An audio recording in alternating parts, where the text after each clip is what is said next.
Now, I just want to say before we get started, we are without Matt, who made his he made it known last week that he would not be here to join us. And conspicuous by his absence, KJG not in the house. So Oh, I hope he's feeling better, man. I got yeah, it's I got rough. I got kicked around by the illness there for a while, so it isn't easy. It isn't easy. So Kevin, wherever you are, however you're doing, it's He's for you, my man. yes, listen in. A shout out to the KJG. So here we are to do some wrestling talks and all this other nonsense. Not like anything important happened this past week for us to talk about. Nah, man, there's not would probably be a pretty slow show. Yeah, this should be just, two dudes just chilling, hanging out. Hanging you know. out, talking about the Yeah. good old days. Fuck yeah, dude. Let's talk about Bruno Sammartino and Little fucking Bob Otto Vaughn. Backlund. Fuck yeah. It's my guy. You're fucking back to drinking your puddled water, it looks like. Yeah, a little bit. Got to clean out the intestines and all that shit. Hey, here's a funny story before we start. Hit me. My son, for his entire life, was hesitant and never wanted to try the God's gift that is known as Chipotle. Until Saturday, when I was out and about, and I texted him and said, "Hey, I'm at Chipotle." And he's like, "Yeah, maybe I'll get something." Now, mind you, all he got was chicken and rice because he was afraid to try anything else.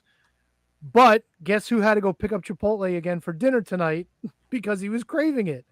Really? Two nights in the past 3 days now. I think we got a convert. So let me tell you a little bit about my experience with Chipotle. Oh, geez. I have none.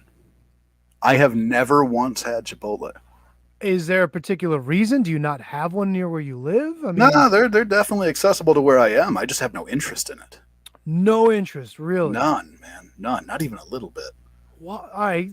Do you not like Mexican food? I mean, I guess it's Love sort of it. Mexican. Yeah, I love Mexican food. One of the things that I worry about is that people that like Chipotle, like you said, God's gift, Chipotle.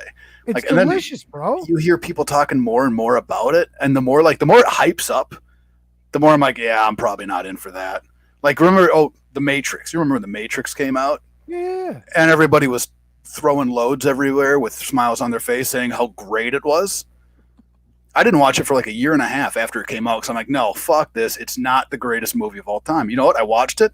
Not the greatest. Not the greatest movie of all time. Right. So I just want to be one of those Chipotle guys. Like, just not me, man. Not all me. I've got is people like pictured in my head now doing this, like fucking avoiding loads. Fucking like, whoa, hey, now. Oh.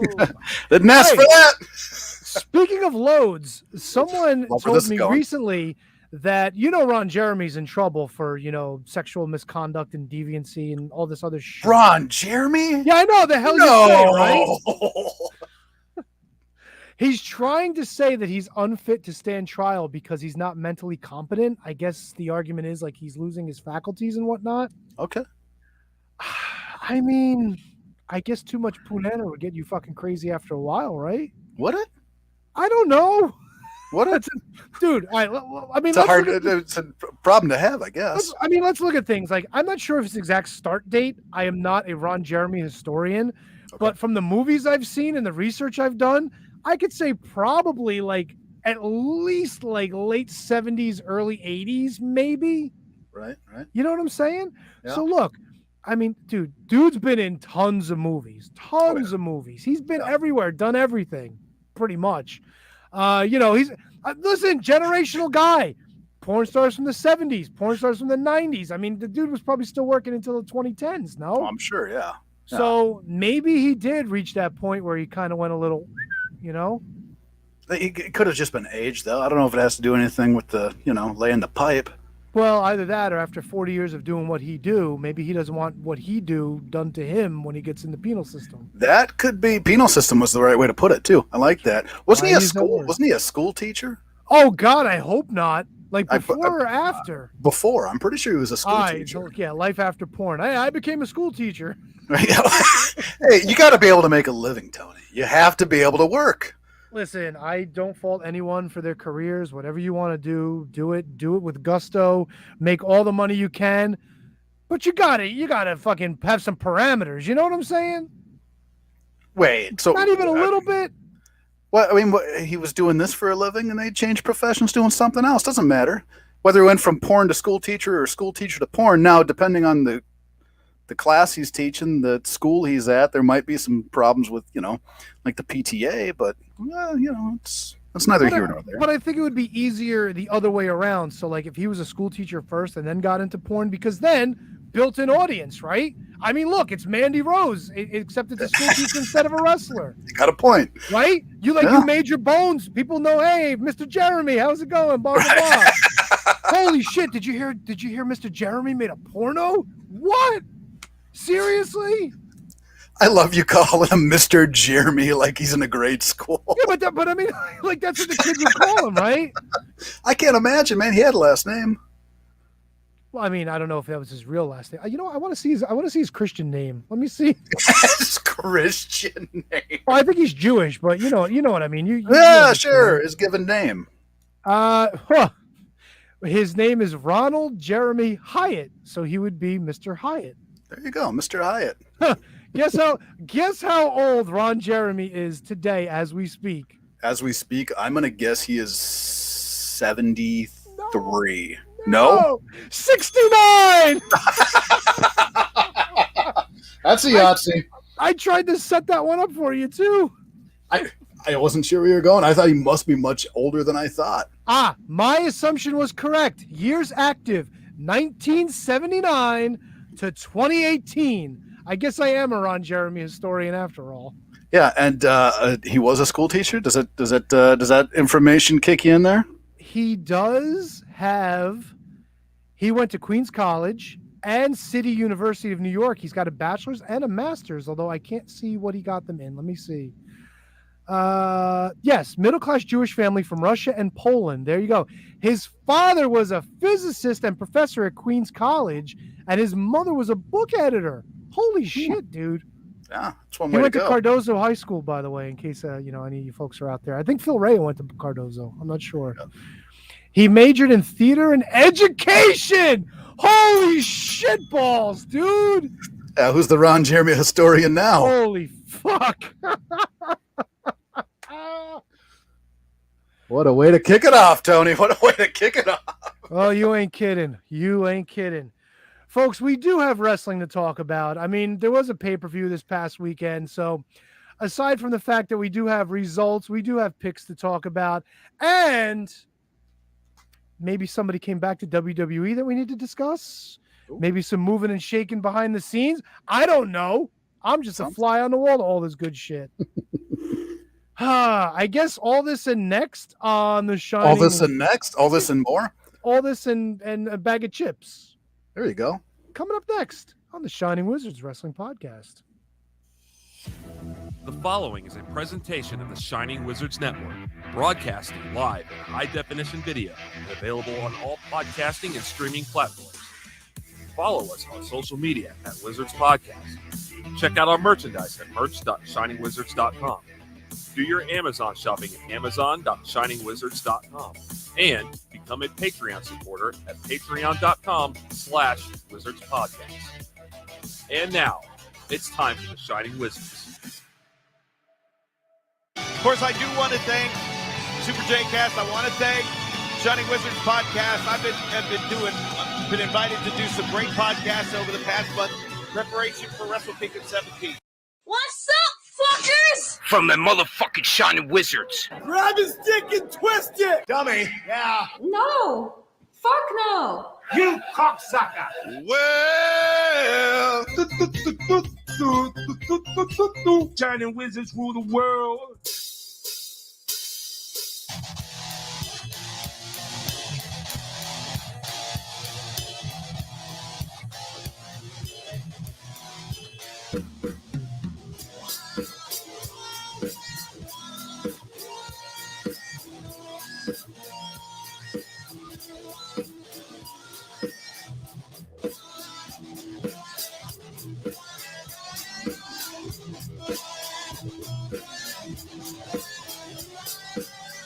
You are tuned in live to the Rey Mysterio episode of the Shining Wizards episode.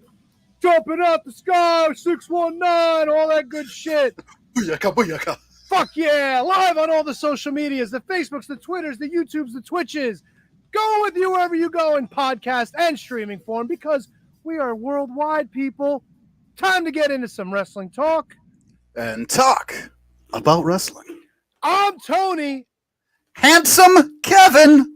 In fairness, Kevin came up with this one, so I'm going to give it to him. What's our moniker now?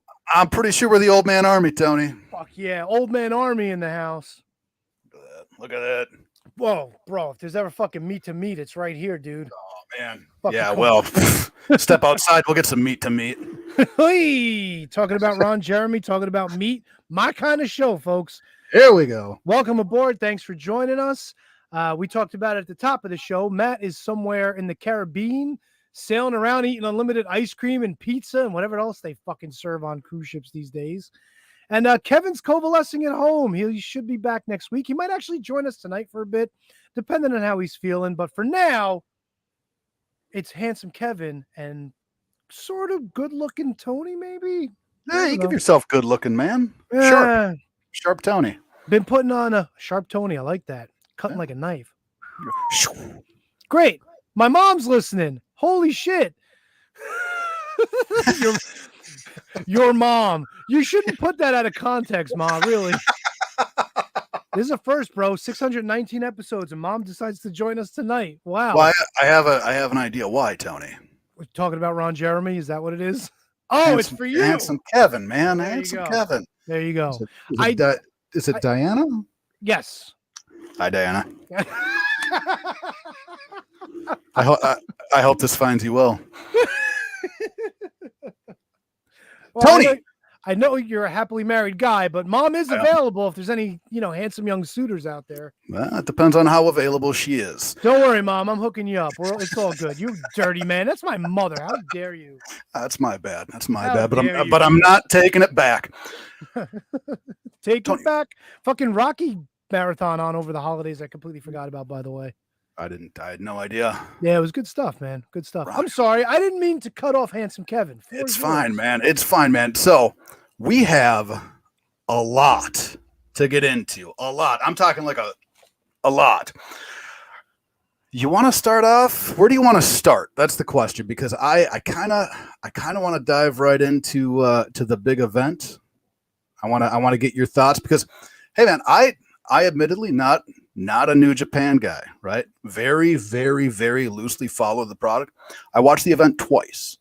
And do you want to start there, Tony? You want to get into it? We can absolutely do that. 100%. I'm just looking for perfect. Look at that. Ask Look and at you that. shall receive. I didn't The even have to ones and the twos and sometimes the threes. ask. Hell yeah. Oh no. Look what's going on. Oh, look at that. Now my mom's saying hi, handsome Kevin. Oh, She's a gorgeous geez. lady. She's a gorgeous lady. She's a beautiful woman. She raised the fine specimen you see before you this evening. So Well, I mean, she's a good-looking gal. Maybe she's parenting class here and there. But so, Tony, New Japan, man. New Yes. Japan Wrestle Kingdom, giant show, fun show. Again, I am not a well-versed New Japan guy. Very, very loosely pay attention to the product. Watched the show twice. I really enjoyed it. I thought there was a lot of good takeaways, a lot of good things. The things that I normally don't like about the product are still things that I just don't care for about the product. That's just part of who they are. But what stood out to you? Where do you want to go on this? I made a big mistake. I don't know how it happened. I was telling you before the show. I'll let the people in listening at home in on it. I don't know how it happened, but I went from the Kyrie title defense to the crowning of the New Japan Television Champion. I completely skipped the World Tag Title match. I don't know how it happened. I only realized it today. Not saying that match wouldn't have meant anything for me watching it. I just didn't see the damn thing. Yeah.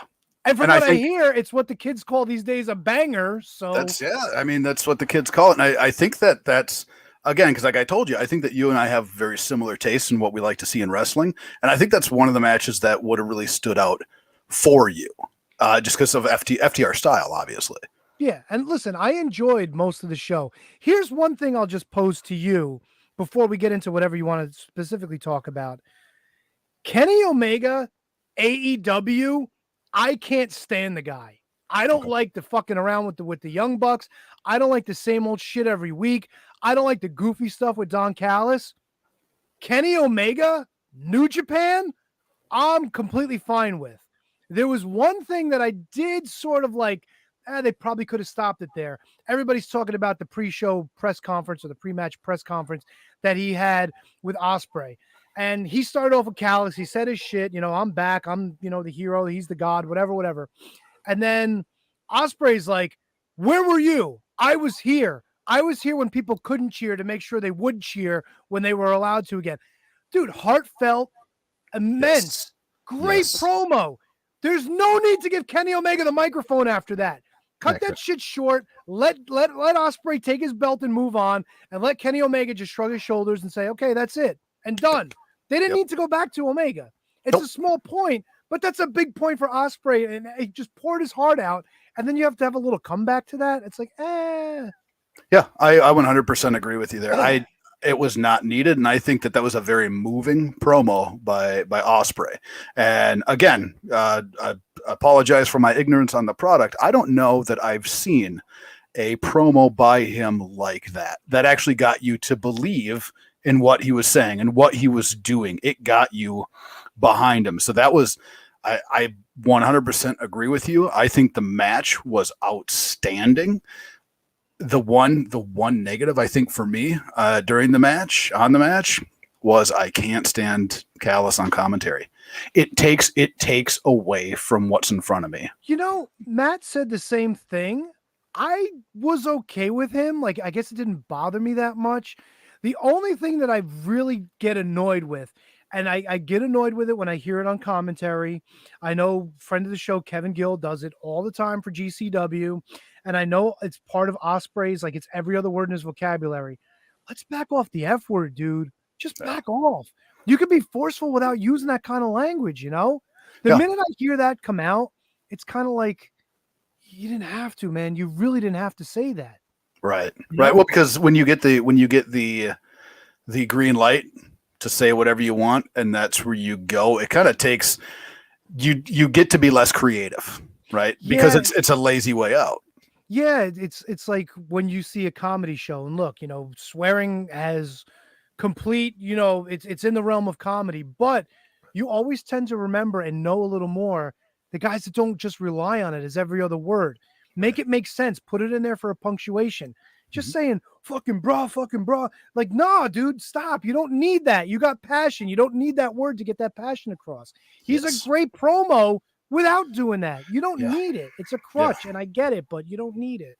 Yeah. Yeah. No, I agree with you. The match was lights out, man. You can't say anything bad about the match. Other match that stood out to me too, which I was kind of surprised because I don't necessarily always enjoy his style from what I've watched him. The Zack Sabre Jr. match, that TV title, I thought that was a very good match. Yeah, and it wasn't particularly long either. I think it went like 10 minutes or something. I guess kind of fit in to the whole TV title thing. And you know what? People don't like that belt. I'm okay with it. It's something different. It just like looks different. I get the presentation where it kind of looks like a television, if that makes sense. Yeah. I'm not sure who the group is because I don't know what the story is, but those two other guys came out and they all became buddies again and shit. So yeah. So he's got his posse now. So I don't follow it, close enough to be able to speak to it. But I thought that match was great. I thought Carl Anderson. Yes, man, they were trying to murder each other. It was great. Fantastic match. I mean, there was nothing really that stood out as a surprise, I guess, as far as like finishes. You know what I mean? Even for me, not knowing the ins and outs of the product, nothing shocked me as far as finishes. I wasn't shocked that Takahashi won back the junior heavyweight title. I didn't pick him. I was saying that Ishimori is probably going to retain. I think that's what I picked. But look, Hiromu was awesome. The time bomb, I think he's cool. Matt said like Master Wato came into his own when we talked about it, and he really liked Master Wato in this match. Yeah. I mean, there were a few mistakes that he made, and there were a few mistakes in the match, but overall, I thought a lot of the multi-man spots that they had made sense. Yes. So I mean, I enjoyed it, but like I said, for 2023, I would love to get away from some of these multi-man matches, dude. There's just way too many of them on these cards, you know. Yeah, and sometimes though, when you're putting together a card, you have X amount of pieces, and you want to make sure that each of them have their spot. No, I right? get it. So you got to there's got to be something in there, and you want a variety on your card. So that's where you end up getting a lot of these, having like multiple multi-man matches on a card. That's something I would absolutely do away with, but it is it adds a little bit of flavor at least. What else happened? The Catch 22 and Chaos, the junior tag titles. I like that match. You I like Kyrie and Tam Nakano. So Nakano, yes, I think. I don't know. I'm not a big Leo Rush guy, so that match really didn't do much for me, and that's how little I like him. He was 1/4 of the match, and it's still like watching. I was like, yeah, this isn't for me. He did that like twisting unprettier type maneuver that I saw it and I went, what? That adds nothing to the move. You know what I mean? Yeah, like that's no, I get it. He's overdrawn, but the match made sense to me. Like I was able to, they were telling a good story with it. It wasn't there just to be there. You know what I'm saying? Like I felt like it had some value to the show. Now, I'm a big Kyrie guy, so that match. Ooh, yeah, man.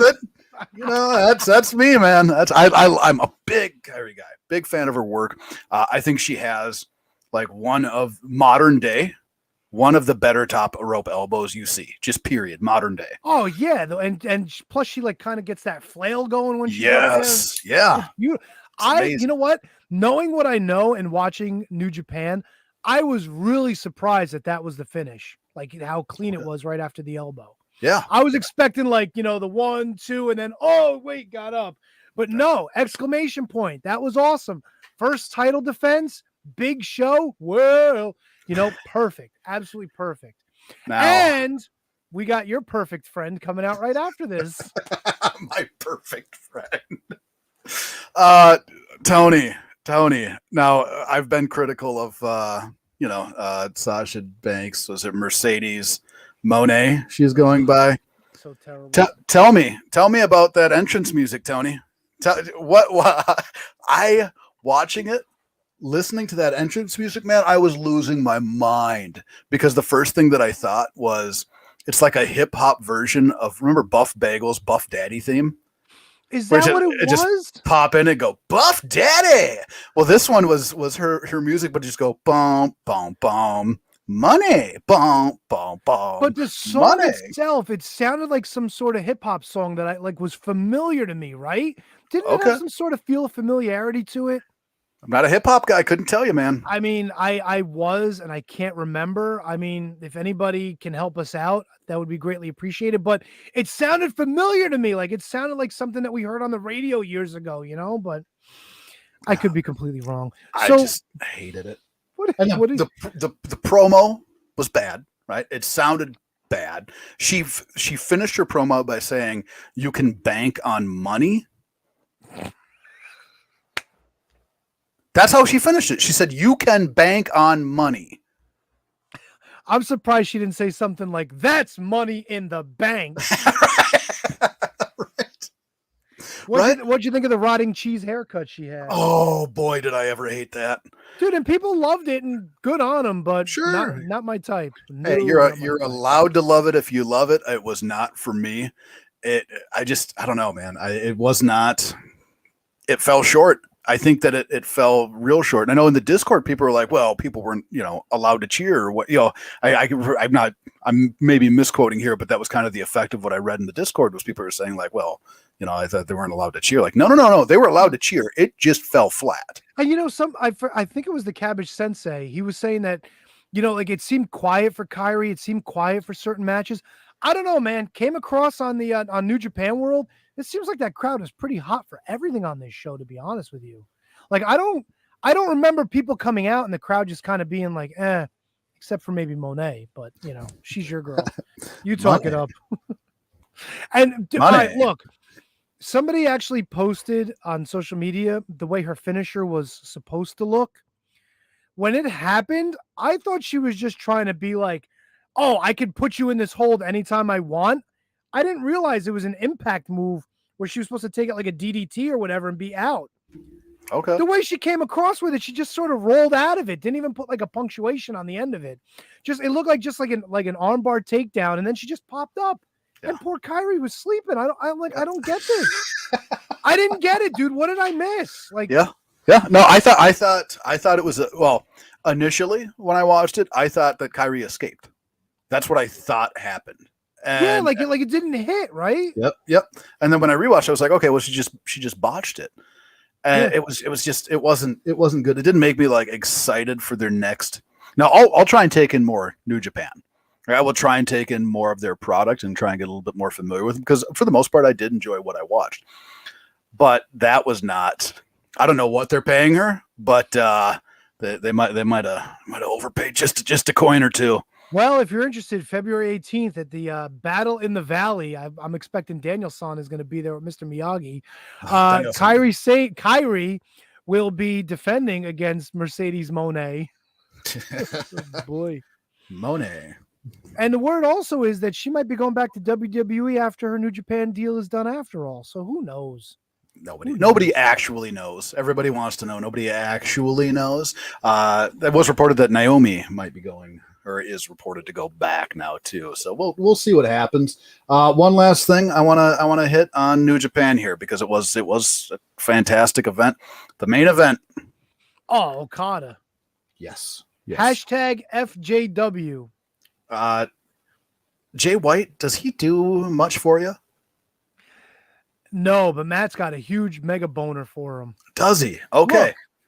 Look, I'll give him credit. He's solid. He can hang. I'm okay with his work for the most part, but no, he doesn't do it for me. There's something about him where just like, I just really don't care. If he's in there with the dance partner, let him dance. This match was great to me. Mm-hmm. But just Jay White as a character, it's like, he's not Jeff Jarrett level where it's just kind of like, yeah, Jeff's a nice guy. He's done so much, but But he's kind of like maybe a step above that, which isn't really saying much more. Like, I'll watch a Jay White match if he's in there with like somebody like an Okada or an Omega or something like that. But otherwise, he's Jay White. Whatever. I was getting pulled out of the match just from his talking. From his talking in the match was throwing me off, because he kept on yelling at him, calling his opponent he was a coward. I was like, the man is fighting you. The man is right in front of you, fighting you.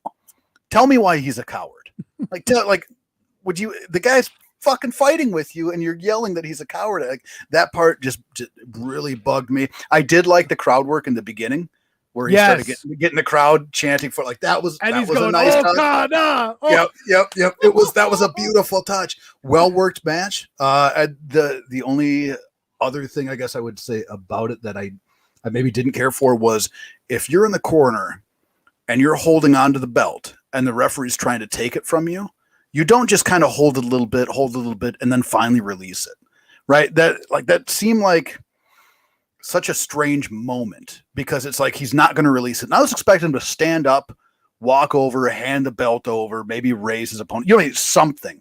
But all he did was kind of hold on to it, and then hold on to it a little bit longer and a little bit longer, and then let go of it. So that didn't make a ton of sense to me. And maybe it's because there's more story behind that spot itself. Yeah. I don't know, but yeah, there is. So we kind of got like the press conference with Ospreay afterwards, where he's talking about finding himself, and Jay White kind of did the same thing last year, where he was trying to like, oh, maybe I need to reevaluate this and that. And like, he was kind of like bummed, like all downtrodden and shit for a long time.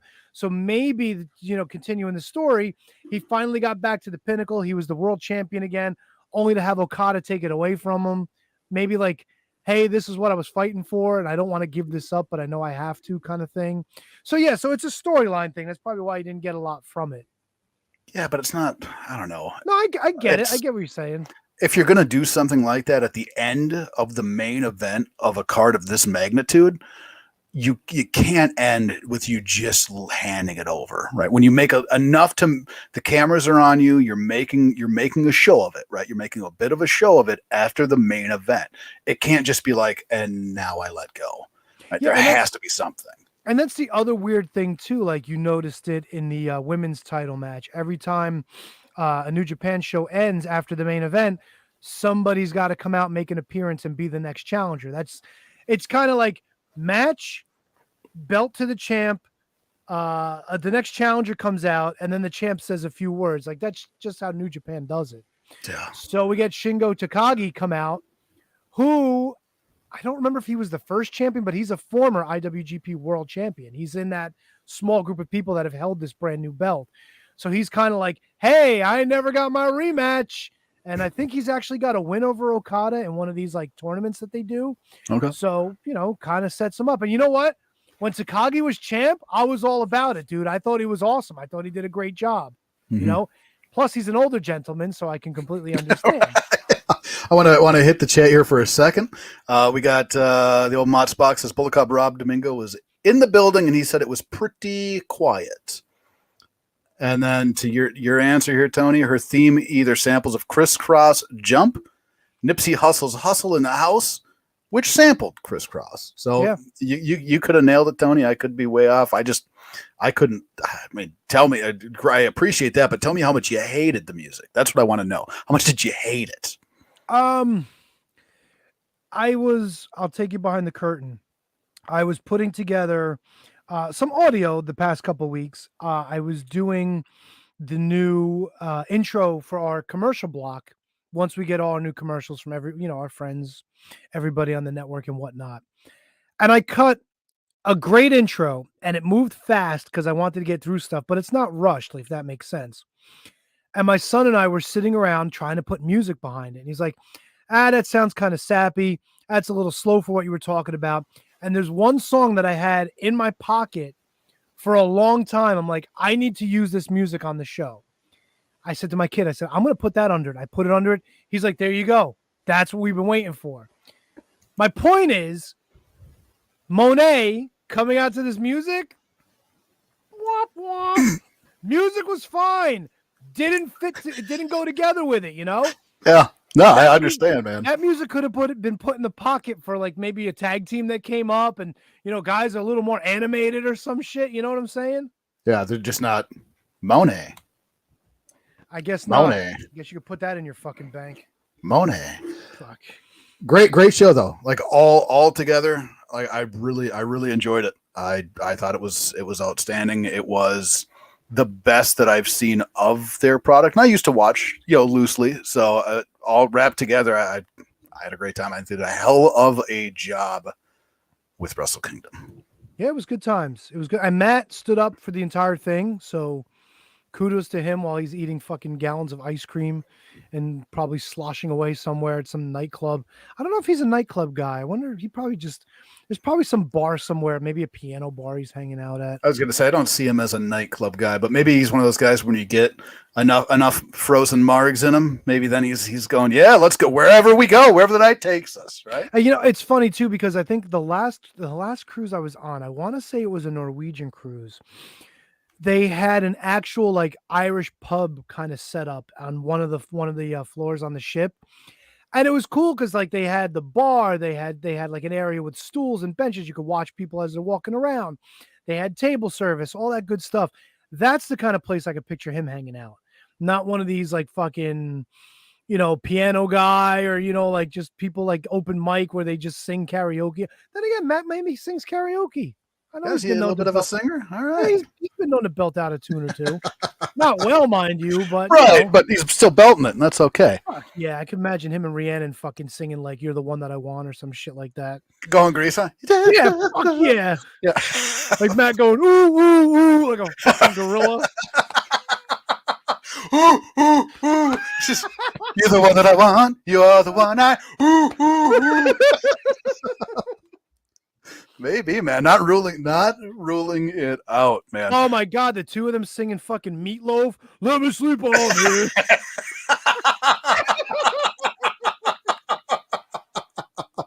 And Matt's not much of a morning guy, so she ain't getting a fucking answer. So no, fuck that. Where you want to go to? Where you want to go next? Do you want to go big news? Well, I do. I don't want to play the music or anything because I think we're having a good time. So I'm just gonna put the scrolls on the bottom. There you go. Yeah. Kevin and I both went 6-3. You'll have to figure that shit out on your own because I don't want to go through the picks. Matt, of course, bringing up the rear like he always does, went 5-4 for Wrestle Kingdom. So the standings right now with one pay-per-view to go. I still have my 7-point lead. I'm 218 and 87. Kevin's in second place at 211 and 94. And Matt has no chance in hell, just like our next story, 192 and 113. I will give Kevin a lot of credit. I don't know if it was the fact that there were less pay-per-views this year. Maybe that had something to do with it. But we are both under 100 losses for the year. And I think I'm at something like 72%, positive in the pick percentages.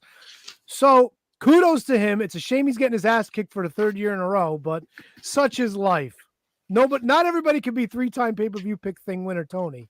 You're right. Not everybody can be pay-per-view pick thing winner Tony. And I think that pay-per-view is next week. We'll get to that later, though. We'll talk about. I think it's Hard to Kill. Oh, Bully Ray's going for the Impact Championship. Good. Good. Yeah, absolutely. Absolutely. Yeah, do they have a better heel on the roster? Sami Callihan. I don't know. Is he even still there? Even if he is, he's not a better heel than Bully Ray, man. Bro, I was reading results from MLW. I don't even know who half these fucking people are in MLW anymore. Dude. Isn't that disappointing? It's weird. Isn't that disappointing? 4 years ago, right? It was like almost you have to find it because they were doing so much good stuff, and now it's just. And I mean, I guess you could say the pandemic hurt it, but you had a great story. I mean, you had a great group in the dynasty, and then MJF, of course, moved on. Yes. A lot of other guys wound up moving on. We don't hear from the Von Erichs anymore. They were pretty hot. You know what I'm saying? Tom Lawler's gone. Even even Guarini and Kevin Koo. I don't think they're around anymore. Yeah. Now we got a lot of guys from Mexico, including fucking Microman, who's like, don't even get me started on Microman. Great for merch, bad for TV because it's the same shit. I read Gino Medino was in a taping and things didn't go quite well for him, but we could talk about later. Gino Medino. But yeah, dude, so you got EJ and Duco that they're trying to build up. Calvin Tankman's there. Alex Kane's doing good stuff. But it's like Hammerstone and Fatu, and that's kind of like the only good. Mads Kruger's gone. Yeah. And we got fucking Enzo. We got Enzo beating up Casey Navarro every week. So I like Enzo. So I'm fine with him wherever he lands. I still think he's entertaining. That's I don't know, man. I'm not on board with him as a complete talent yet, though. I'm just not. No. That's why he worked so perfectly in tag. Perfectly in a tag. Yep. So I don't know if you've ever seen the meme where it was Kevin Owens and somebody, they teamed up against Big Cass and Enzo, and fucking Owens is on the apron doing the fucking Enzo dance to the hard cam. Oh my God. One of the greatest things ever. Pure entertainment. But Tony, it's a little major news over in the E, formerly the F. Why don't you crack the egg of knowledge, brother? If we were allowed to play copyrighted music, I'd be playing some Eminem right now because, well, actually, we can even play some Eric Bischoff music right now because the chairman is back. The scuttlebutt around the holidays was that Vince was making a move to get back to the board of directors at World Wrestling Entertainment. And by God, he did it. By God, he sold his soul to the devil. Yes, it's a roundabout way of saying Vince McMahon has reinstalled himself back on the board of directors at WWE, and he brought along some friends. Yeah. He brought along Michelle Wilson and George Barrios, who were previously on the board. And people were so excited that two other board members actually quit the fucking business. Yeah. One of them was like the lead on the investigation. Yeah. Yeah. Oof. Is it news? Is it not? I don't think from a everyday data. It's been said, but I know people are like, well, a lot of shit said that, he goes back on and changes. But I honestly don't think that this time it changes the day-to-day ops. I really don't. I think that they're doing a lot of good things right now. But explain to me why he needs to be back to be involved in the sale. Is it just because he's majority shareholder? Is that simply it? I don't understand it, I guess. I don't know enough about it to understand why he needs to be there to oversee a sale if there's going to be a sale. Well, I mean, he's the majority shareholder of Class B stock. So for all intents and purposes, He owns the company. Yes. Putting himself on the board just gives him that opportunity to be hands-on, to have whatever's going to happen in the future happen, whether it's a sale, whether it's a merger, whatever they're looking at to do. I mean, everything's pointing to sale. And Right. if you read some of the letters that he has sent to the board, that kind of seems like, hey, now it's now or never. He probably has somebody in his pocket that is really interested in buying the company. Otherwise, why would he be making this move so quickly? Like, yeah, I know. Back in this December letter, he's saying, like, he received bad advice. He never should have left the company, blah, blah, blah. And let's be honest, for as great as the stuff is that Triple H is doing right now, the company is not so much based on what they do in the ratings and how many tickets they sell, which you're doing fine with when it comes to the big shows. I think WrestleMania recently set a record for how much money they're taking in with sales on tickets this year. Yeah. Yep. But it all comes down to just the revenue in general. Like, the company is making money hand over fist. Yes. And of course, with all these announcements, WWE stock has just jumped like $15 to $20 a share. Cha-ching for old man Tony. I want to jump in here. Eric Fried, Vince didn't bring back Pat Patterson and Briscoe. Hilarious. that Patterson be a hell of a get right now, that's for sure. So listen, if I could get him to do a liner on our show, we'd be lucky. right, exactly. I think that's about all Pat's doing these days. Right, just doing liners. So I'm not one that really. I don't know exactly what to think of, because the sale of it, to me, the sale of WWE, I don't know where it's going, right? I don't know where it's going. And the thing that I'm concerned about, just for the product, and this is as a guy that's been a lifelong WWE fan, where does it go if it sells? Because the last time we saw a major wrestling company sold, fuck, get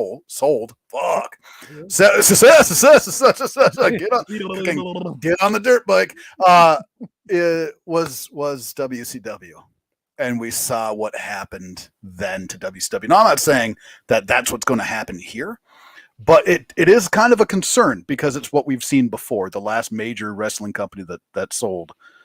I think, look, as long as the company continues to stay the course and there's no major changes after a sale, there's no reason why WWE shouldn't keep making this kind of money and have this kind of production and everything else that goes along with it into the future. It's not like when the Crockett's sold WCW was kind of in the toilet. They weren't making money. And what did they do? They brought Hulk Hogan in, spiked, then it started to level off. They created the NWO, huge fucking spike. Right. Then they didn't know what to do with it. It's kind of like, it's already baked. Go enjoy the cake. Right. Yeah, I could see that. I mean, the rumblings, obviously, Disney. I think NBC was one of the rumblings. Who out there has the money to pick this up? Well, I mean, JP Morgan is involved. They're taking the lead for WWE to lead into these sales talks. And there's been a lot of speculation. Saudi Arabia came up on this list. Really? Their public investment fund. Look, Saudi Arabia has been dumping tons of money into WWE. They love WWE. Yeah. If they've got the money to do it, all right, time out. Here's the other thing, right? So Vince McMahon, what he's been saying in all of these letters and notices, first of all, he made himself in charge. Like, he put in what the hell was it called? Let me just backtrack to that. Let me see, Here, he changed the bylaws. Okay. And it said, well, one of the changes he made is that he is required to approve of any media deals and or company sales. So he's putting these things into the bylaws, so he's got final say on everything. Right. Now, Saudi Arabia's got tons of money and they love themselves some WWE product. It's completely possible that maybe Saudi Arabia's public investment fund buys the thing. Wow. It's nuts, but Yeah. I mean, if Saudi Arabia is really wanting to change their image, aside from the fact of changing their laws against women, this might be the kind of step. Look, I'm eye rolling with you, but one of the things, and this is the point I was getting to, one of the things that we saw it we saw it with Twitter. We saw it when Elon Musk wanted to buy Twitter. If that is available, and it's the best benefit to the shareholders, which you have an obligation to, then you're sort of like your hands are tied. You have to jump into that sale. Yeah, oh, man. I get it. It's Saudi Arabia. I know, right? Right. Seriously. Right. Yeah, and oof. I just don't know how could that be the best thing for the company, though? All right, but that's the point. Long Maybe term. it's not. That's why JP Morgan's involved, because they're going to do all these evaluations. So what I would imagine is going to happen, and I've never been involved with anything where, like huge sales like this. Excuse me, at least not in the woods. When it's come to like due diligence and whatnot, I've been involved in a few things, but nothing on this scale. Right. Toot my own horn. But what they'll do is they'll evaluate and they'll say, this is best for the look. A windfall is a windfall, but like you said, what comes after the windfall is what you have to worry about. Because if the company starts going in the toilet, shareholders aren't going to be making any money. They might actually bring a derivative action against the prior owner saying, hey, you kind of screwed us on this. You should have known better, know? So that's where Saudi Arabia probably not going to happen, but they got to be considered if they honestly are thinking about the purchase, because that's fucking huge money. And that's money you don't have to worry about, If they come along and they say, we'll give you X plus Y times Z, how the fuck are you going to turn that down? Or at least, how are you not going to look into that to see if it's going to be beneficial to the company and the shareholders? Right. Right. Yeah. I can't get in the mindset of Vince McMahon, but I can't imagine having that amount of money at the age that he's at and not just going, you know what? I'm just going to go sit on the lawn and drink an iced tea and hang out. Oh, you know he did it for 6 months. He hates it. Yeah. I can't wrap my mind around that, man. If I had his money today, I would sit on my lawn in a chair. Well, I would just sit there. Just fucking yell at the sky. Yes, absolutely. I'd fucking love it. I'd love it. I'd look up and say, hey, look which clouds look like tits. It'd be a great time. You'd be on that cruise with Matt eating fucking unlimited ice cream. You bet your ass. We'd be the one in the club singing Grease back and forth to each other. Fuck yeah, dude. I that part of it, that's the one big thing I don't get, and you don't need more money for him. You know what I mean? For him, he doesn't. What is he ultimately going to benefit? Now, obviously, his family will, absolutely. But the other thing is, Vince, Linda, Stephanie, Shane, until he sold all his shares, their heirs are the only ones that are allowed to own this Class B stock, which is, the privately held stock. Yes. If anyone sells those shares, I would assume they either have to sell them to someone else who holds Class B, or if they sell them outside of who they're allowed to sell to, they get transformed into Class A stocks, which are your common stocks, right? And they no longer have the ownership. So that smaller percentage of ownership just gets divvied up amongst whoever else has it. Okay. So even somebody like Hunter potentially can't even fucking be a Class B shareholder. At least as far as I'm aware, because as far as I'm aware, it's literally Vince, Linda, and Stephanie that own these Class B shares. Right. Because I'm pretty sure Stephanie and Paul were not a thing when WWE went public many years ago. No, yeah, they were not. So that's wow. That is man, because obviously Paul's the guy that everybody hopes, right? Paul should be leading the charge here. So that's now if you're Paul and Saudi Arabia buys the business, you picking up the family and moving across the world? No. That's the other thing too. Like if somebody buys this company, is it kind of like business as usual, or it's kind of like, yeah, Paul, Steph, we're not going to need your services anymore? Well, it depends, man. Is it business as usual as it is in Saudi Arabia? because that's not usual business, right? I mean, hypothetically, let's say it's non-Saudi Arabia. Okay, let's say it's good old America company buying this thing. it depends on the company, man. Like, it just, yeah, that's Like if it was a domestic company that was buying WWE, I think they would be pretty crazy to get rid of who's in charge right now, yes. just because it's a unique business. It's so like, how do you replace somebody like Hunter? How do you replace somebody like, I mean, Stephanie maybe, but Hunter, like, you would need somebody who has a brain for the business, at least from a storyline, from storytelling purposes. Yeah, no, absolutely. You would. I agree with you, and I think that is absolutely the case. But how many times do you see a bigger company come in, buy a smaller company, and they turn it over? Yeah, right? They turn it over because they want to do it their way. Yeah. Things have got to run their way. So it's not with like outside the realm of my thinking, of possibility, to me at least. that's true. So this company called Front Office Sports, these are the guys that were predicting who the possible suitors are. It also includes Amazon. Apparently, Amazon wants to get into more sports. I saw that. Comcast, NBC Universal, which makes sense. Yep. Fox, of course. Endeavor, which is the parent company of UFC. Could you imagine that?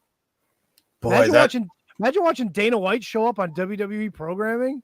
Wouldn't that just muddy it all, though? Like, can't you see? So say they buy it, and you have UFC and WWE under the same umbrella. Doesn't that scream for UFC people to be like, well, it's fixed, right? Doesn't it just it lends to that so easily? I mean, it does, but here, all right. So I pulled up the Endeavor website. They have Turkish Airlines under their umbrella. So there you go. Miss Universe is under their umbrella. The Professional Bull Riders is under their umbrella. Oh, The UFC, the Wall Consulting Group. Dude, they have a shit ton of companies underneath their network. So, yeah.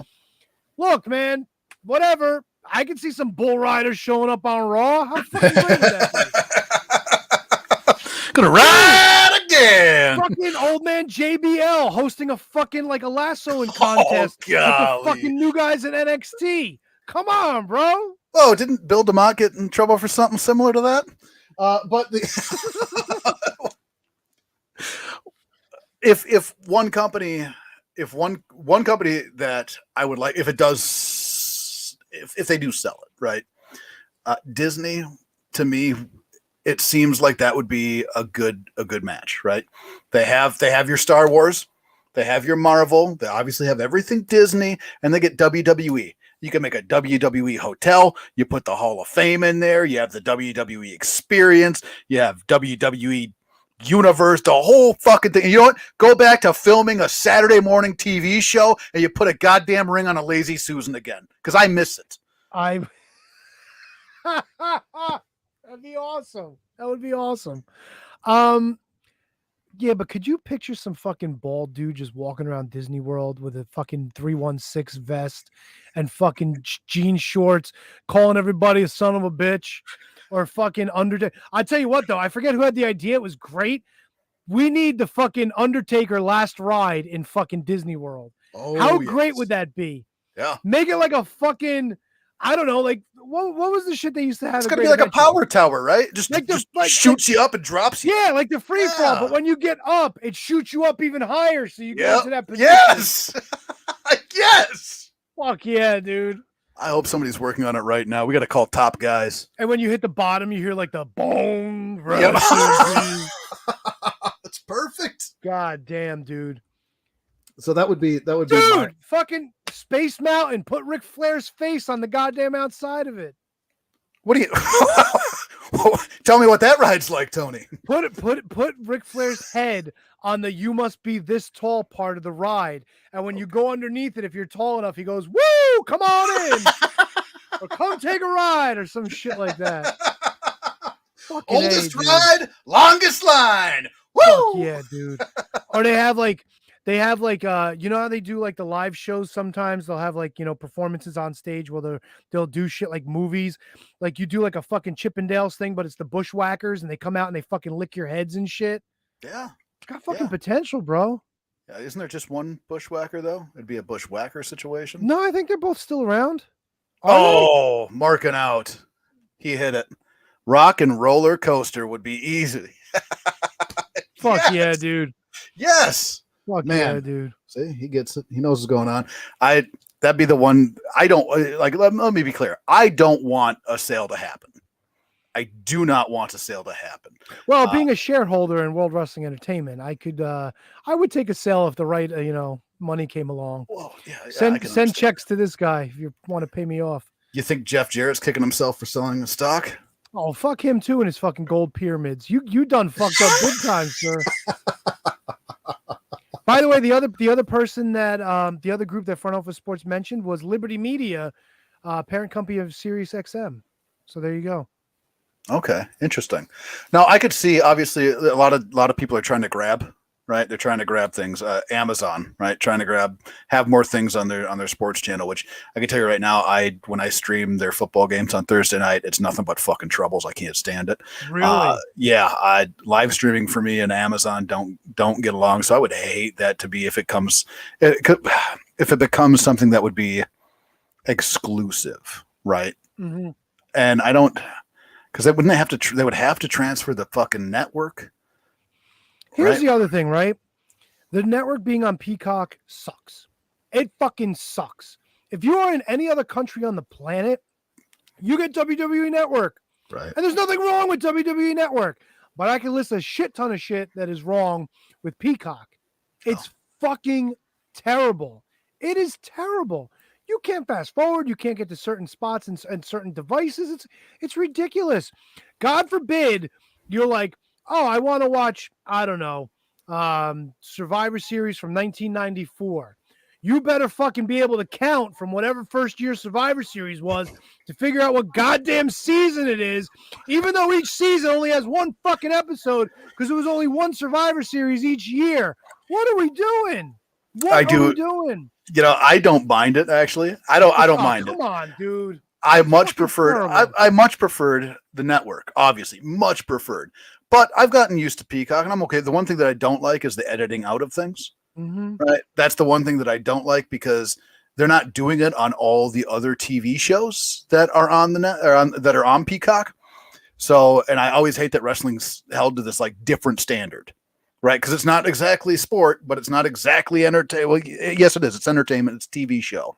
So leave in everything, right? If you're not going to go back and edit things that might be sensitive on other fronts and other TV shows, don't edit my wrestling shit. Like, just fucking leave it. You make a great point. I mean, you look at any of the stuff from the Attitude Era, like, the kind of language they use, like disparaging stuff they said to each other. Right. You go back even further. The big one. Piper and Bad News Brown, where Piper was like half blackface. Yeah. I get it nowadays, but back then, especially if you take it out of context, like the whole story was he was trying to prove a point. Didn't matter what color you were. Yes. You know what I'm saying? Yep. But you see a man in half blackface, like, nope, fuck it, put the kibosh on it, take it down, Right. But it wasn't. It was a show of unity. It was a show of like togetherness. It wasn't I mean, Piper in his crazy way was trying to make a point. Yeah, the match was kind of dog shit, but of course, Bad News Brown wasn't the best, but it's one of those things where if you take it out of context, sure, it's going to look bad. It's so funny you say that Bad News Brown wasn't the best because I remember reading Dynamite Kid's book. He spent a lot of time in Calgary. They all spent time together. The Bulldogs, the Hearts, Bad News Allen was up there. Makam Singh before they fucking made him a booger eater or whatever the fuck he was. And people like swear up and down by Bad News Allen, like he was a tough guy in this and that. Yeah. I guess it was the dance partners that you had to be with in order to be somebody, but you didn't rate him too much. No, it just wasn't really. I've seen things that I like of his, but overall, I just didn't think he wasn't great. Like it's hard because he's got that tough guy, right? He's got that tough guy front and persona, and it's definitely a believable persona. Like when you see him, you're like, yes, that is a guy that you just don't F with because he'll kick your ass. On the other side of it, he's built like an alcoholic uncle. Where like you're like, yeah, you have the tough guy look, but like, yeah, but that's but back in the 80s, that's that's what set him apart. Like he was the guy, like you said, he was just your uncle who likes to go to the bar, have a few drinks, hear somebody mouth off, and just fucking pick a fight with them. Yeah. There was nothing wrong with that then. I mean, nowadays you would expect that to be on somebody like built like a Taz, you know? Yeah. He's a little guy, but he fucking looks like a tank. Bad Yeah. News Brown looked like a fucking guy with muscles and a gut, you know? He did not have muscles in a gut, Tony. Come on now. Kinda. I mean, a little bit of the Oh man, a little bit of the pepperoni nipples too. he had gas station pump arms, man. You think so? Dude, now I got to Google Bad News Brown. Look at what you're making me do here. Well, You okay, should. I get rid of the Ron Jeremy page. But do it past 1990. Oh, by the way, Wikipedia is a picture of Dennis Hoff, Heidi Fleiss, and Ron Jeremy. Fleiss, huh? Yeah. What's she up to these days? I don't know. Isn't she still in jail? I'm not sure. Heidi Fleiss. Now you got me on a fucking rabbit hole here. I think She's very gummy, dude. This picture of all right. So the same picture of Dennis Hoff and Ron Jeremy with her is the same picture on her Wikipedia with just those two guys cut out. Fucking hilarious, dude. Not even joking. Here we go. Here's your update. In 2022, Fleiss announced that she would be moving to Missouri, like anybody gives a shit, after someone shot one of her parrots with a pellet gun. What? What? What? When was this? This was this year.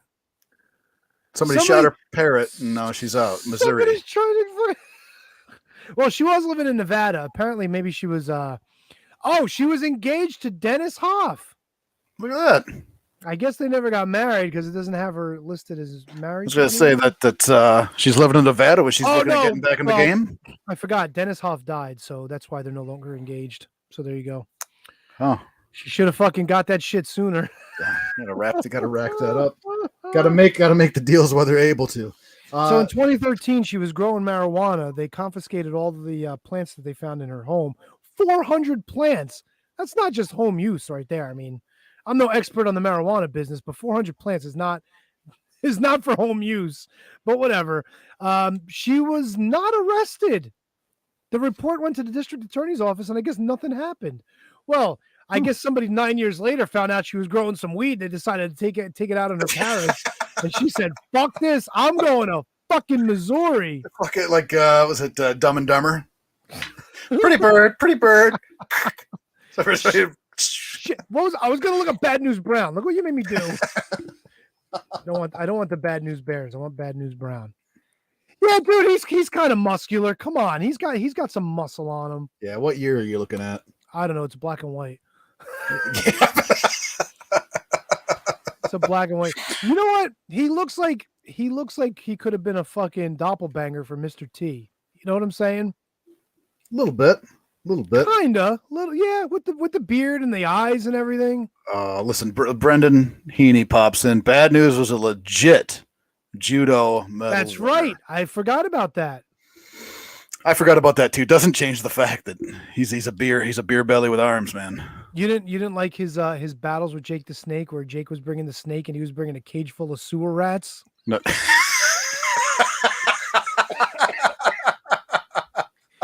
Or he was wrestling Hulk Hogan on Saturday Night's Main Event. He tried to bring a broom into the ring to fucking beat up on Hogan.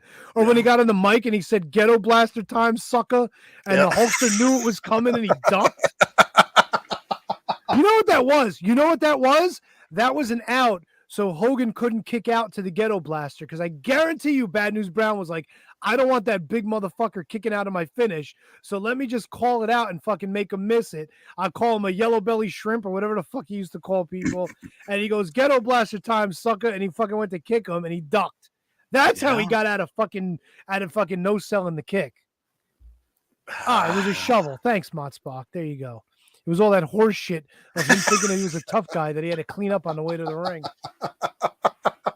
Bad News fucking Brown, Heidi Fleiss, and Ron Jeremy. Where else are we going tonight? Man, we Money in the Bank.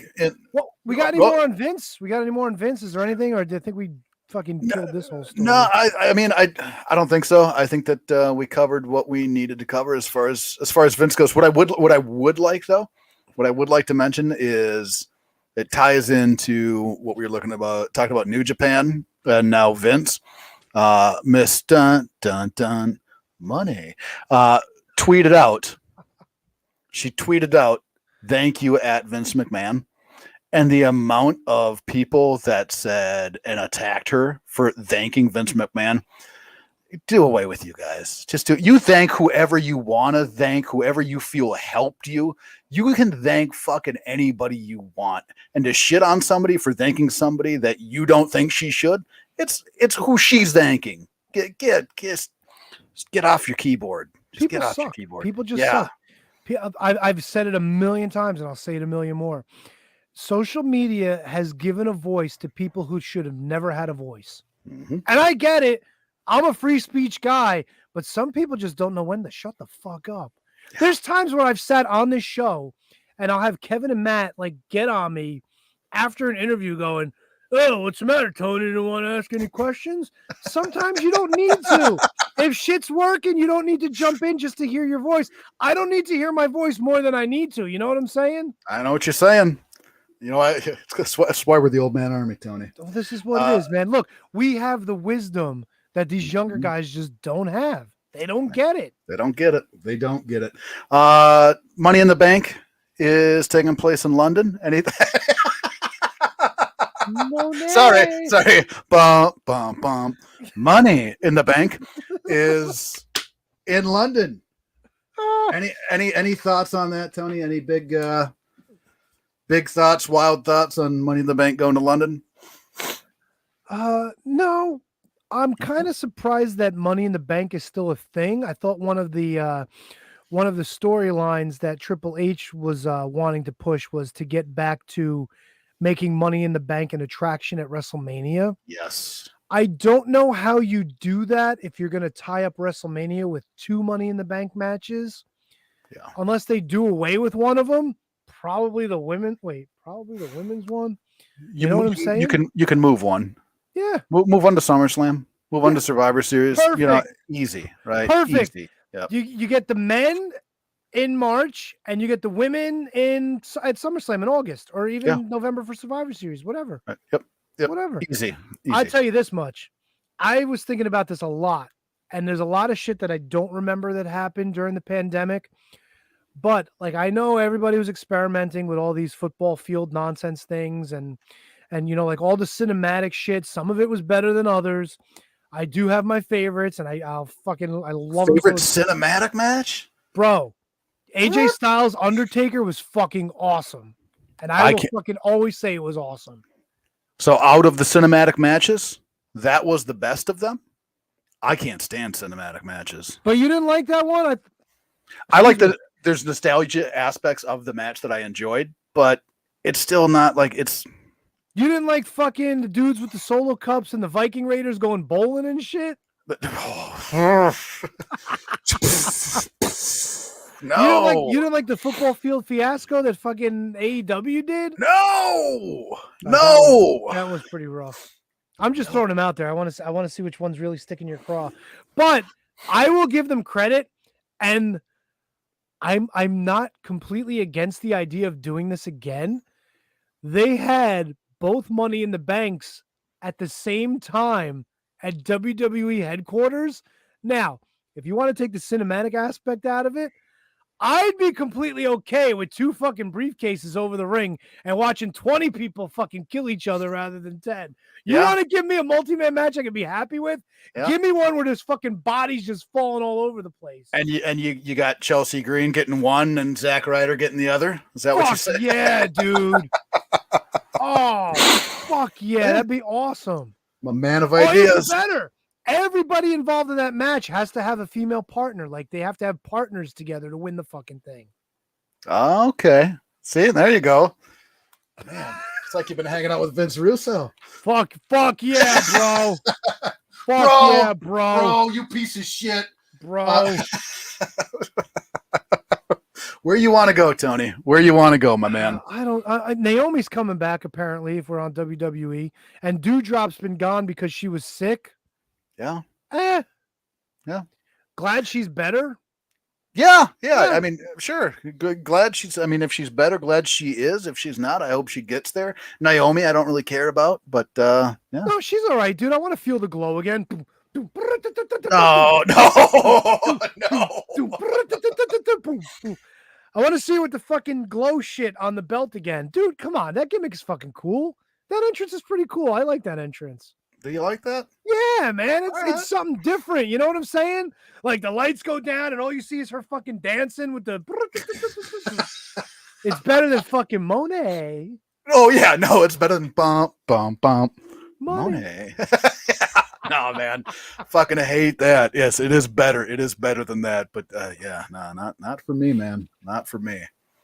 I don't know. Raw happened, SmackDown happened, NXT happened. Did you watch any of this stuff? I really, So I did catch. I haven't watched all of Raw yet. That is something that I do, though. I watch every single Monday Night Raw and have forever. Really? Good for Yes, yeah. The only one that I ever missed and had to watch like 2 weeks late on record was Tyson and Austin. That's the one that I was out of town for and I missed. I was like, yeah, never missing another one. That's crazy. Alexa Bliss snapped on God, what's her name? Drawing a blank here, Tony. Help me out. Yeah, snapped on her. I'm there for it. I like it. I prefer her being either the Alexa Bliss we got before the Bray Wyatt stuff or the Bray Wyatt Alexa Bliss. I don't like the mix in between. Like, I don't like that. Well, she's conflicted, bro. Yeah. Well, pick a side. Figure it out. Listen, to me, Alexa Bliss, one of my all-time favorites. She can do no wrong. Yeah. I don't care if people talk shit about her. I know Cornette can't stand her, but whatever. There's a lot of things I don't agree with Cornette on these days anyway, even though he's an older gentleman. Yeah. And he's very smart to the business. But I will not blow smoke up his ass all the time. And this is one of those things. I love Alexa Bliss. She's awesome. Clip that, whoever wants to clip it. I think she's got a world of talent. Yes. I love her attitude in the ring, the way she carries herself. And bro, the thing that puts it over the top, when she's got a belt, when she fucking does this shit and she stares at it, bro, it's over. Yeah. I'm done. Yeah. That's it. Yeah. All in. Yeah. All in. Love me some Alexa Bliss. So do you like where they're going with her character then? Back into kind of that Bray Wyatt, fun house type of a character. Yeah, dude, it's creepy and sexy and fucking murderous at the whole time. You got a fucking moonstem over there? Is that what you're telling me? Dude, it's all right, man. It's all right. That's all I'm telling you, bro, she could do no wrong in my book. Alexa Bliss is amazing. Yeah, I don't. Hey, I'm not here to argue with you on that. That is for sure.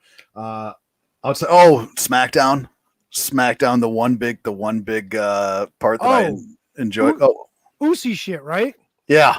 All right, tell me about Usi shit. Every week there's something that they do that I'm like, yep, that's fantastic. And like every single week, they're the reason to watch that show. Like they are the 100%. reason to shoot. And it was Sami Zayn and Roman Reigns. Sami Zayn gave him a very heartfelt apology. It was very, like, it was deep, right? Good apology. And Roman Reigns says that he does not accept his apology and shakes his head. And right there, like, okay, well, maybe this is like, they're not going to waste it for TV, right? They're not going to waste it for TV. Maybe they're going to add start the crack. Yeah. Nah, complete other way. Roman apologizes to Sammy. Fuck yeah, dude. Yes. That's awesome. It was, they just keep on finding ways to make it that much more interesting. And it's maybe, if not the best thing in wrestling right now, absolutely one of. Certainly the most entertaining, because there's so many different. You got a violent story, right? You got the underneath, when it's going to turn, who's going to turn. You got who could be added. You got comedy. It's got fucking everything that you want. It's got everything, and they are doing a fantastic job with it. That's one thing that I like about going on and like seeing people, the internet wrestling fans out there, and they generally will find something to shit on no matter what.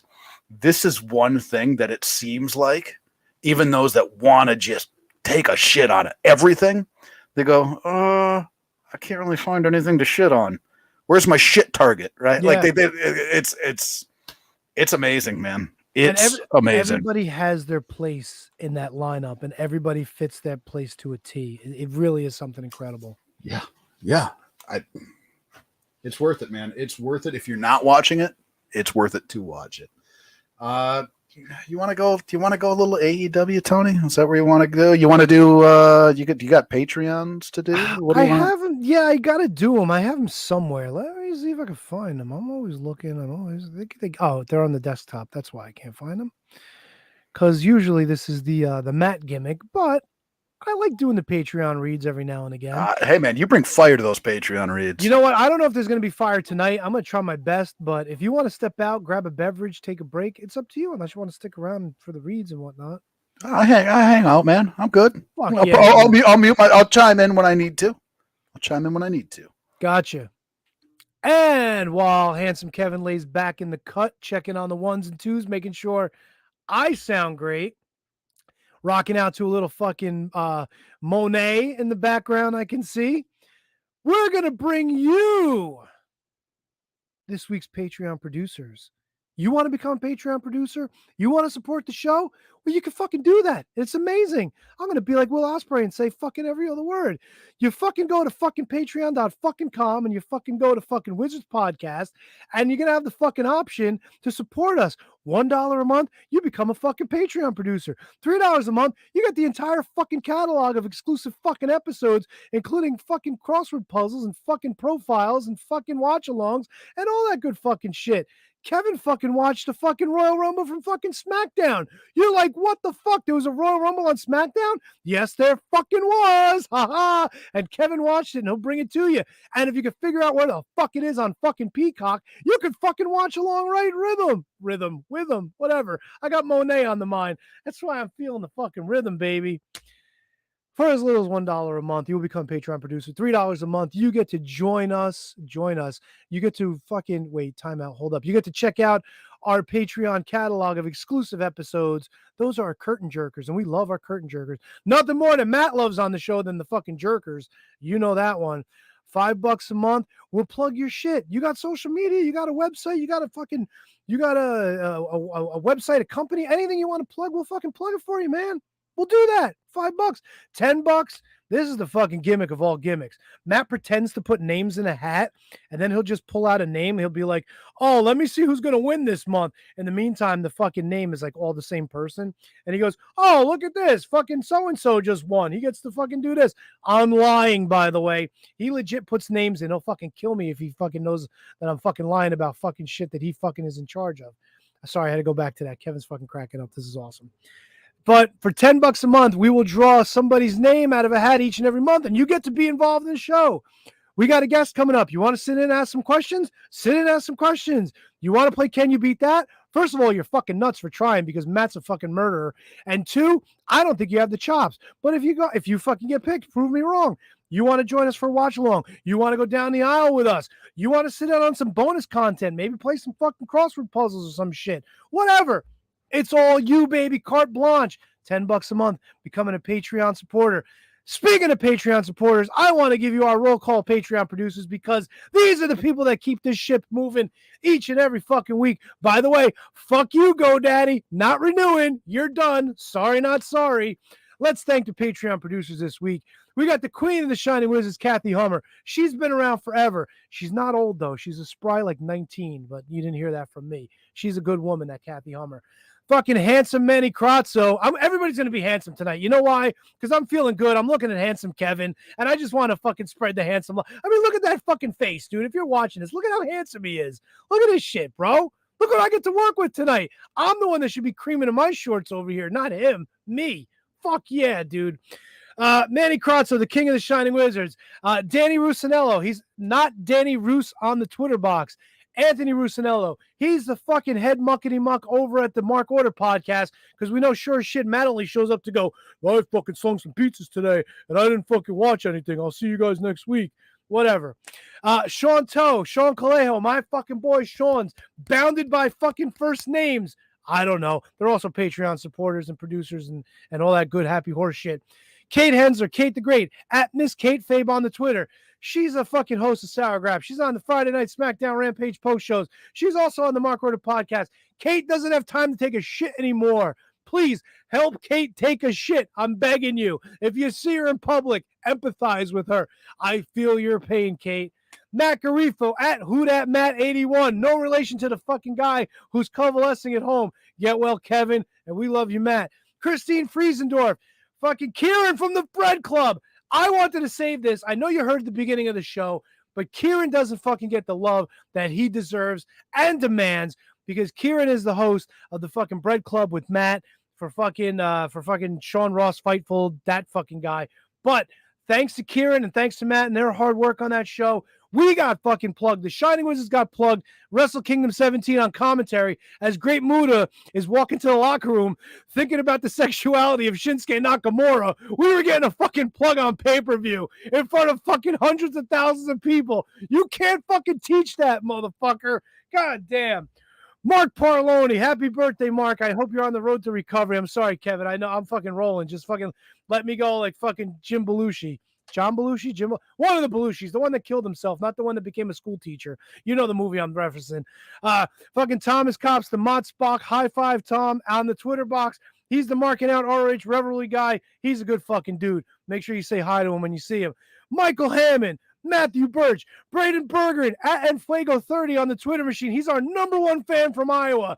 I want to know who our number 2 fan from Iowa is. If you're fucking listening, hit me up, dude. I'm not on Twitter, so just, I don't know, fucking hit me with the 316 on the pager. Brendan Haney at Irish Misfit on the Twitter. Ryan Schlong, he's the fucking meat of the potato sandwich. He's the meat of the sandwich on the Mark Order podcast. Fucking Captain Ryan at Mark Order Pod. Asian Joe. The first thing I found out this week on the fucking Discord, Asian Joe is in fact Asian. Who fucking knew? I didn't know. Mike Peterson on the Twitter box at LOL Mike Peterson. The Daily Smark, www.thedailysmark.com. I think I said that right. At the Daily Smark on the Twitter box. The Daily Smark helps you find the latest wrestling news along with up-to-the-minute daily podcasts. Daily, people, for every fucking day. You go to the Daily Smark, bam, there's a podcast for you. There you go. Don't forget, we deliver YouTube videos to keep you in the loop. And if there's one thing you don't want to be in this business, is out of the fucking loop. Handsome Kevin Rogue, the man sitting over here. At Year of Pod, at JJ Rogue Means, at Titspot. Wait, Totspod. There you go. That's the fucking plug. Kevin Rogue is fucking so handsome. Just look at that face, bro. My God. Ugh. Fucking Bon Beasley, bitches. Bon Beasley has joined the Patreon producers. Remember that name, because Bon Beasley's going to have some big things coming your way, folks. And of course, he's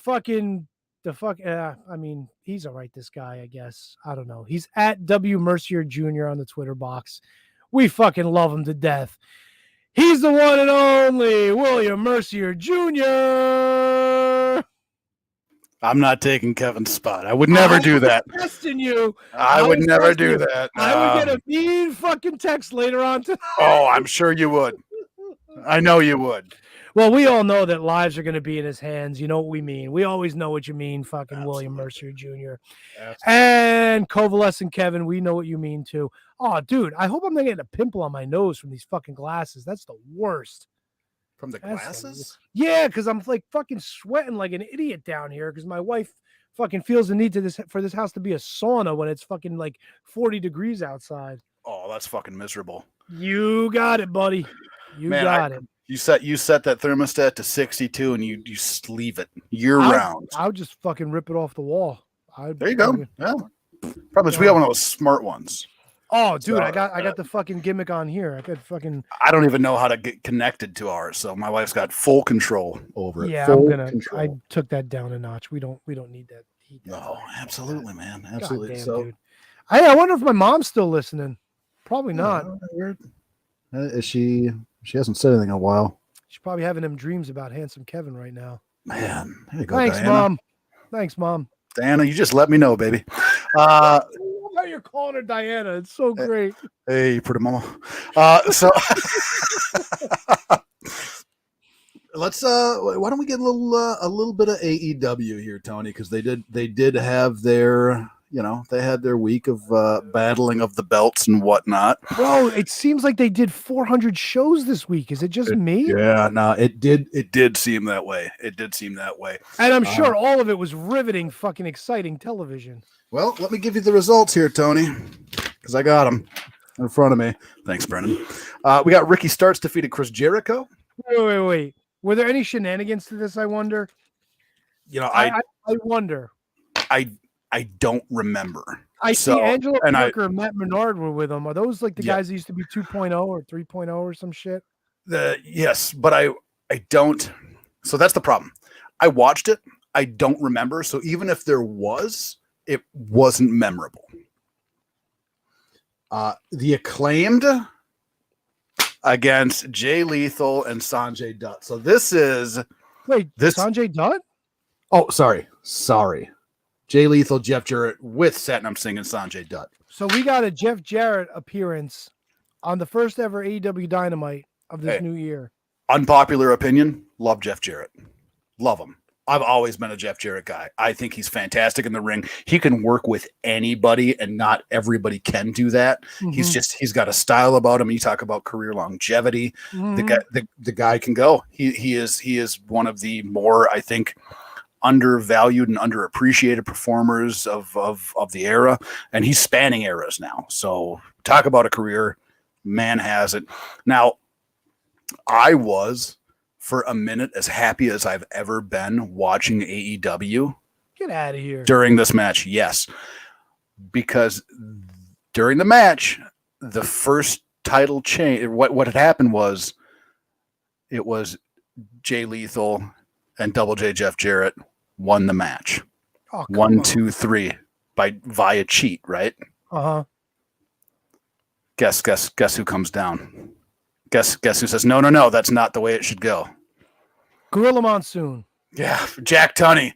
No, what's her? Aubrey. Aubrey comes down. Oh, old horse face.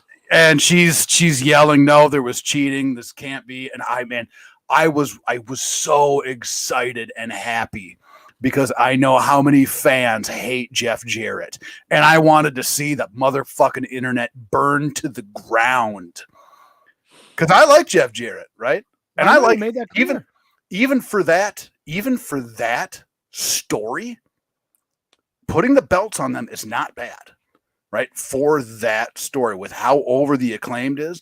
And Tony, we know it's always better when a face is chasing a heel for the belt. It's always better. So you put it on that, put a little bit more depth in that story. I was so excited because I was like, okay, I think Tony might be getting a little bit here now. I think Tony might be getting there, right? It might be getting there. Aubrey comes down. No. Acclaim end up squeaking out the win. And still. So it wasn't even like a good win for them. I'm going to be honest with you. I don't remember that finish. I remember the initial finish. Because you were bummed that this had because they came down and they changed it, reversed the decision, all that bullshit, man. I was so happy for a minute. And then they took it away from me. This is the same promotion where referees will catch guys cheating all the time and just pretend it didn't happen. And then we had a falsie like that with Aubrey. That's so weird. Yeah. Was she dancing on the way down the aisle the way she always does? Oh yeah, Was she making faces at people. I think last time I tried to air the Aubrey fucking dance routine, I think it got flagged. So we wound up having to take that part out of the show. I think you were here for that, weren't you? I was, yeah. I was here. And that video's gone too, because I've tried to go back and watch it. Slow day at the office, just want to laugh at something. Can't find it anywhere. I wonder if I put it on even without the music, it might get flagged anyway, right? Because I would love for us to watch that again. Oh, it's great. So good. But yeah, that was the high point of Dynamite for me. We also had Bryan Danielson kind of squash Tony Nese, which is a little bit disappointing because they could probably have an amazing match together, but they just didn't allow him to do that there. Swerve defeated AR Fox.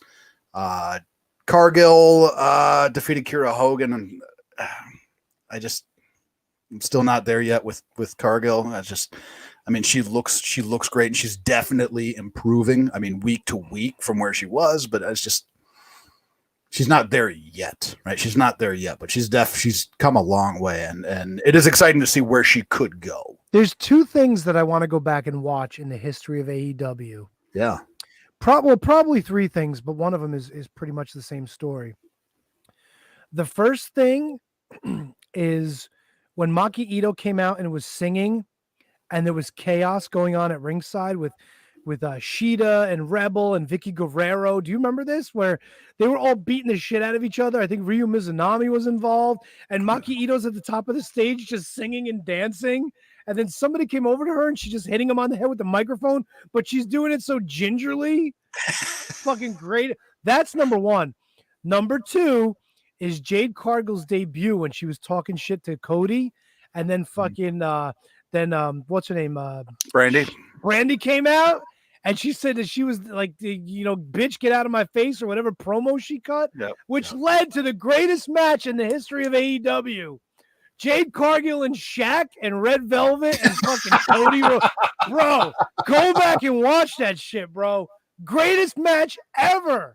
Hey, that's... When Shaq is going to give him the fucking power bomb and he's doing this shit, I was like, what the fuck? Shaq goes to a table and gets fucking ambulanced out. Oh, come on. Yeah. So good. AEW and all sports presentation.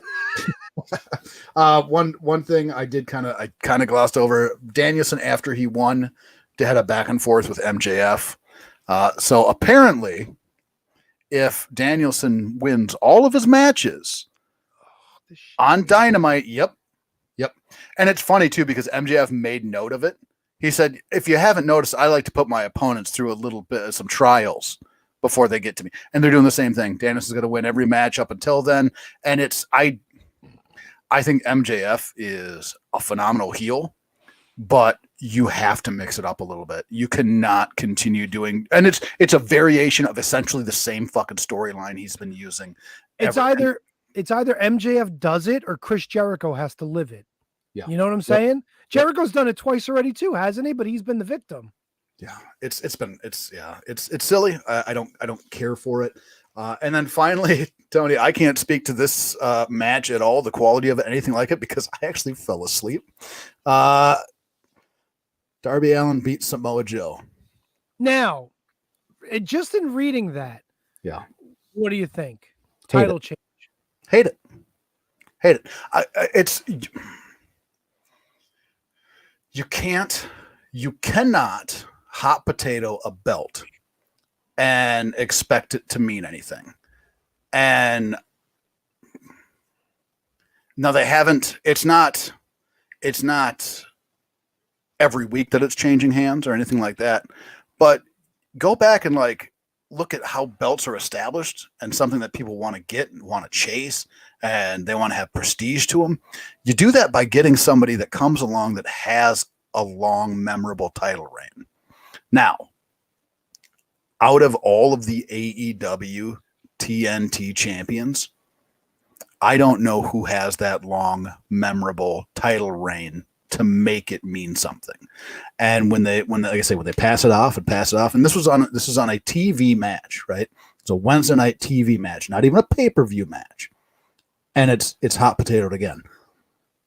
Hate it. I mean, what are your feelings on because we've seen this before in other promotions where belts kind of get, they tossed around a little bit. But what are your thoughts? Do you think it devalues the title when they do this shit? Oh, for sure. I have a hard time following the lineage of anything that happened during the Attitude Era and or the NWO era, just because they did it with all the fucking titles. Because it was the Vince Russo philosophy where titles were nothing but props. They don't mean anything. They don't mean it. They fucking mean a lot. Yes. They do. Yes. It's predetermined. It's part of a story. But if you don't have any sort of build for these championships, that's why they always said well, the IC title is the worker title. It wasn't even so much that it was the worker title. It's that those guys worked their asses off to make that title feel important. And it was out of necessity because look, it was always either Ric Flair in the NWA or Hulk Hogan in WWF. And those lesser titles had to mean something more because those were the titles that you were going to see all the time. So they were naturally being built up by the people that won them. Here, it's just like, we feel like having somebody win, you know? This past year, I'm just looking at the history of the belt, not to mention all this nonsense with fucking lineal champions, which is garbage for professional wrestling, but that's beside the point. The longest reign from September 2021, when Sammy Guevara won the thing from Miro, to now was Wardlow. Wardlow held the belt for 4 months. Well, barely. Well, no, not even. Well, yeah, a little more than 4 months. Okay. But in fairness, Wardlow's title reign was garbage. Yeah, it wasn't What good. did Wardlow do as a champion? Nothing. No. He did fucking nothing. Mott Spock, my man. Cody's first TNT run. And Brody were awesome. After that, the belt's been fucking useless. Well, in fairness, we all know what happened with with Brody, and that just became a necessity thing. I think that Brody probably would have held the title quite a bit longer, and then Cody Rhodes was kind of a stopgap. So then, it's like Darby Allin held the belt for half a year, Miro held the belt for like 5 months right after that. And then everything afterwards is just hot potato. I think Sammy Guevara held it for like 80 days. Scorpio Sky was a month. Right. Sammy had it back for like 2 weeks. Then Sammy had it again. It became like the Sammy Guevara pass it along kind of belt. And when Scorpio Sky had it, I thought, okay, here's a guy, right? You give him 8 months to a year. Let him put on lights out matches. Give him good builds. Like I thought, and they redesigned the title for him. Right? They had a new look title for him as well. That's one thing that I can't stand that they do, is they change the look of the title for champion to champion, which I just don't like. I don't care for. Sorry, I didn't mean to interrupt. We got a brand new Patreon producer here. Oh, Dave McDonald, thank you for joining us. This is awesome. Just sign up for the first level of Patreon. We will be sure to shout you out each and every week, and you can become part of that crazy nonsense that Matt and I do when we're doing the Patreon reads. Yeah, I gotta tell Matt to fucking spice up his Patreon. Spice. I just want to know what does the SJ stand for? Ooh, good question. Sandwich job. All right, let's be nice. We just got somebody joining new. We don't want to chase them away, right? No. It's not a bad thing. I could go for a sandwich job. And canceled. So, moving on. Boy, what do we got? Rampage. Darby Allin beat Mike Bennett on Rampage. Nothing. All right. No, Darby. I mean, look, I love Darby Allin is great. His fucking career is going to be over by the time he's 35. Oh yeah, he won't be able to walk at 40. But for the size that he has and the way he just uses himself with reckless abandon, and he seems, from everything that I've seen of him, he seems to be smart with how he does things in the ring, where you really think like he's trying to murder people with his body. What I can do with Darby Allin is I'm going to do the skateboard video and I'm going to have somebody powerbomb me while I'm in a fucking body bag. No, dude, fucking stop. Yeah. You don't need to do that shit. You want to torpedo yourself through the ropes and fucking, and it makes sense. And all that shit's been fucking making sense. But the extracurricular stuff, nah, dude, fucking stop. Just stop. You don't need it. I'm with you. People love Darby Allin for who he is, not the shit that he's trying to portray. Right, and to me, he doesn't come across as lovable at all. So go with it. Yeah, go with it. He's almost like a New Day counterculture Spike Dudley. Fair way to put it. Right? Yeah. Yeah. I'm not. But you know what they didn't do? They didn't put a belt on Spike Dudley. So actually, that's not true. Wasn't he former tag champs with Taz? Tag, yeah. I mean, in fairness, look, all right. In fairness, let me rewind. It was WWE. It was that time of the year. Everybody and their mother had a belt for a week or two.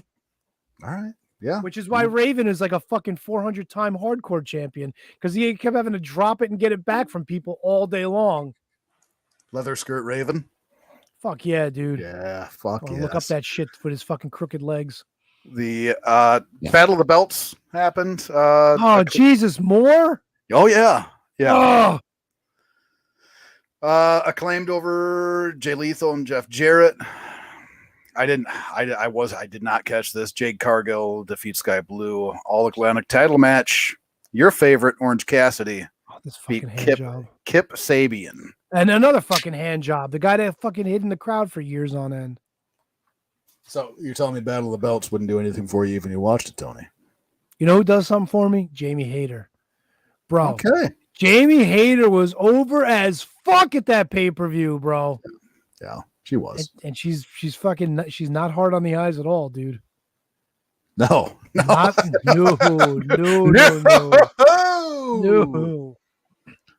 So Tony, what do you got for me, man? Where you want to go from here? Let me see. I'm just trying to. Oh, great. We got a fucking ladder match. The Elite versus the Death Triangle. When is this fucking coming?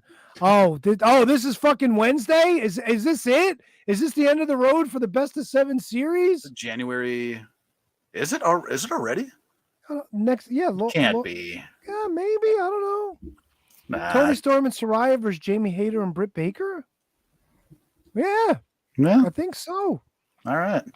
Oh, and Hangman Page came back. Oh, we're finally getting Jungle Boy and Hook. Yeah. Bro. Oh, wait a minute. Jericho Appreciation Society Jericho Appreciation to speak. Whoa, batten down the fucking hatches. Jericho's got something to say. Is everybody going to sing? No way. Yeah, Matt's on the cruise. You guys know Judas? Fucking going, what have I become? Fucking like singing in his wife's face, going, "No, that I be Fuck. Yeah, you feel that? You feel that, baby? Oh my god, that poor woman. What she has to fucking put up with on this cruise. Yeah, I'm sure. I'm sure she's fine. She seems like she can hold her own. I'm not worried about her. Oh no, she'll kick the shit out of him, and he knows it. Oof. I'm sure he's admitted it. Rhiannon is one of the sweetest people you'll meet, but she'll fuck you up, dude. She will fuck you up. I don't like this. It's kind of scary, Tony. I'm just saying, bro. I don't like to. Somebody hold me. Yeah, like you see her on this show, man. She's nice as pie, but when it comes to Matt, bro, she'll fucking throw down. And I don't mean protecting him. I mean kicking the shit out of him. He's gonna fucking kill me when he hears. I'm glad. She's gonna fucking kill. She's gonna beat me up, you son of a bitch. So I think that's all we. Thank God. Wait, one more thing. One All more right, thing I hope this is what you're on gonna bring up. AEW. Set. The new set. It looks like fucking laser tag. I don't know. Okay. I don't know. Whatever. It's 2016 WWE set. I can't stand the new set. I can't stand I just. One thing that I liked about AEW is that the production was a little bit more stripped back, right? It was a little bit rawer. And by doing that, it forces the talent to do something on their way to the ring to show their character a little bit more. Now, the bigger the video boards have gotten in WWE, the less the character actually has to do something on the way to the ring because of all the production around him. That's one thing that I loved about AEW is that the production wasn't skyrocket through the roof, video boards, all that bullshit. So it put more emphasis on the talent themselves to draw you in, which makes you invested in the talent themselves. Now that they're going into this type of an entrance, this type of a production, it's taken away, and I'm not a fan of it. That was my thought, Tony. What did you have? I'm just kind of glad they got rid of the fucking 2 tunnels. Not a 2-tunnel man, huh? No, bro, 1 tunnel's good enough for me. Okay. I ain't looking to double down on another tunnel. But And besides, didn't Cody Rhodes used to come out the middle anyway? They would open the page for him and shit. I get it. I swear to God, I think we talked about it last week or 2 weeks ago. My vision for WWE is for Nick Aldis to come in, packaged with a month or 2 months worth of vignettes, have him talking shit about Cody Rhodes, have him mentioning like I was the NWA World's Champion and you stole that from me. Yeah. You wanted to fulfill your destiny, and what happened? I beat you back and this and that. and I'm looking, like you want that WWF championship. Well, guess what? I want it too. You know what I'm saying? Like I have a legacy to live up to. And then bam, give me some Cody Rhodes, Nick Aldis in WWE. I think that'd be fucking Fun. But you can't just go, hey, here's Nick Aldis, plop. You got to fucking build him up. You got to build him up. Yep. Because I don't think that he is as well known in the WWE fan base as he needs to be. So you do have to build that. But absolutely, give him a week or two of vignettes, have him come out and just out wrestle a couple of bums for a few weeks. And then, Cody, I'm here. What are you waiting for? Are you going to run or are you going to come fight me? And there you go. I like it. Now imagine this is for the WWE Championship. Cody fucking does the impossible and he fulfills his father's dream. And now Nick Aldis, hello. Right behind him. Why? Yeah. Yeah. I'd be down for it, dude. I'm there. I'm with you. They're not your typical WWE guys, but then again, what have people clamored for all the years, man? It was like Eddie Guerrero should be WWE champion. Chris Benoit should be Shawn Michaels should be You know what I'm saying? Like throughout the years, they've always had the fucking lesser guys that, man, really? Mm-hmm. And then look what happens. It fucking pays off. There's nothing I don't like about it. I like the thought. You think it's a Royal Rumble situation, Tony? I'm not saying rush it for this year, but give it that slow build. Give it a build. Maybe. I'm talking Cody. Cody. You start with Cody in the Royal Rumble. All this behind after WrestleMania building then. I just wonder if they still have The Rock in their back pocket, because I know that's been scuttlebutt for a long time, that The Rock was going to come in to try to put the tribal chief in his place and yada, yada, yada. I also don't like, a lot of people were suggesting that splitting up the championship and having Roman defend, because WrestleMania is 2 nights again, defending on both nights, defending one championship one night, the other that doesn't work for me. You know what I'm saying? Doesn't work for me either. Unless The Rock falls out of the cards, then I could see Cody Rhodes kind of sliding in there. But I don't know, man, because he was out for so long. It might be a tough sell at this point. Yeah. It might be. I'm with you. But who I'm knows? with you. I'm picking it up. You're putting it down. So we'll see. Yeah, for sure. It'd be funny as shit if Cody Rhodes won the Women's Royal Rumble. He fucking challenges Charlotte. Just fucking smacks her in her dumb head. It'd be fucking amazing. Not a Charlotte guy, Tony. Nah, I mean, she's all right. It is what it is. Oh. She's aging. She's aging. She's aging like Sarah Jessica Parker. Look at her and tell me you don't see Sarah Jessica Parker. Come on, dude. I do. I mean, she's not real horse facey, but she's definitely, the miles are starting to pile on. Almost Medusa, like heading that direction. Oh. Look, I love me some Deuce, but she's got some tread on them toes. Love me some Deuce. Fuck yeah, dude. I dropped one before we started the show. Atta boy. Somebody should. Somebody needs to. So wait a minute. Brendan Haiti chiming in. Matt covered in ice cream with no shirt on, screaming Judas in my mind, 10 drinks in. That's the fucking image we're going for, buddy. There you go. Man. Brendan, he's got a wild imagination. And out of all the things you can think of, Brendan, why go there? Fucking Matt with no shirt on with fucking vanilla ice cream all over his titties. No, why is it got to be vanilla? Maybe get a Rocky Road? Well, I mean, it's them fucking pumps on the cruises. You got 3 options. You got vanilla, you got chocolate, you got swirl. Oh, we're talking soft serve. Yeah. That's the gimmick, bro. Dude, you've been on cruises, right? So, no cruise. Bro. All right, well, because you fucking live in the middle of East Jabib, that's why. You're not exactly near you're not near a body of water that's conducive to cruising. That's why. We got over 10,000 lakes here, man. What are we you got doing? water everywhere. Fucking Canada? Really? That's not a cruise. That's a shuttle. Hey, you can make That's like a commute to go to the outlet mall. That's like Phil Ray taking the bus to work. Portage, you get there. No, but what I'm saying is, so like they got a buffet that pretty much runs like for all 3 meals: breakfast, lunch, dinner. Sometimes they'll have a nighttime buffet depending on the night of the week, where they do just all desserts or also all some other kind of shit. But when the buffet's set up, at the end of the line, you've got your fucking soft serve that anybody in the public can walk up to and touch, whether you want to put it in a bowl or on a cone, and you just dispense it yourself. So I could picture Matt every time he walks by the fucking ice cream machine, fucking 10 fucking drinks in. He's probably underneath the fucking machine. Yep. And again, it probably wouldn't be the first time Matt's laying on his back with his fucking hand over his face. I know what you mean. Well, Tony, I did prepare, and I think I'd like to do it in honor of Kevin since he's not here. Kevin, I hope you're feeling better, buddy. This one is going to be for you. I got a top 5 for tonight. I got a top 5, man. I'm going to do it for Kevin in his honor. I hope he's feeling better. I hope he's kicking out. I hope he's doing well.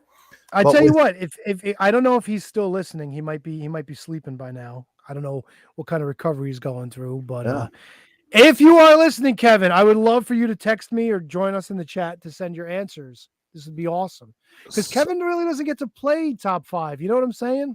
Yeah, I don't get to play Can You Beat That, but there's a reason because I suck at Can You Beat That.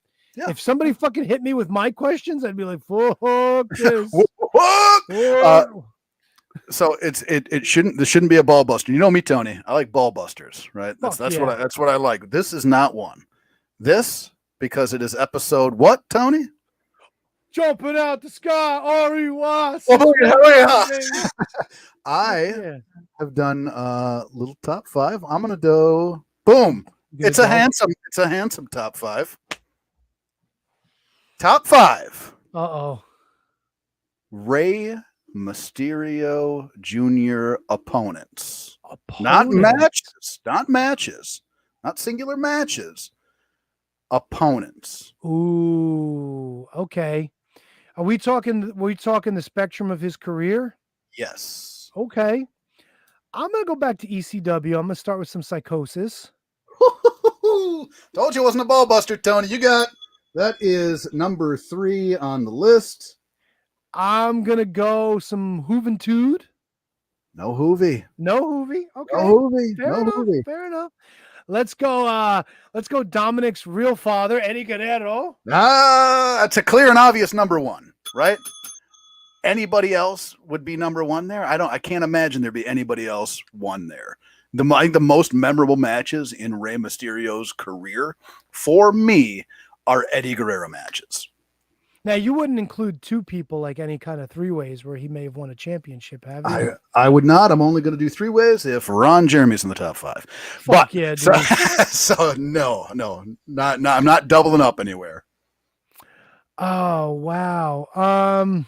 Best opponents. Trying to think. I don't know if he had much history with that guy. I know he had a long story with Batista, so maybe I'm going to go for Batista. No Batista, Tony. No Batista, but that was an entertaining storyline. Yeah, it wasn't Batista the one that smashed him up against the ring post while he was tied to the fucking to the backboard on the stretcher. Show did that. Big Show that did that. Oh yeah. Fuck, I wouldn't think you would put Big Show as one of his fucking greatest opponents. No. God, who else is Raymond? Who else? God, I can't believe I'm having a fucking brain fart already.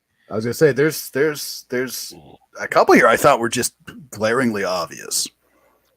Who else did Mysterio work with? It's so weird because you just Kurt Angle. Oh, that's a Yahtzee, Tony. I got him number 4 on my list. Now, I thought that when they work together, they do a fantastic job because Angle is the right amount of agile and power with technical, and Rey can flip around and take bumps all over the ring for him. They put on some super entertaining matches. Love when they work together. All right. Great Khali. Nope. How about Chris Jericho? Ha! Hit it, Tony.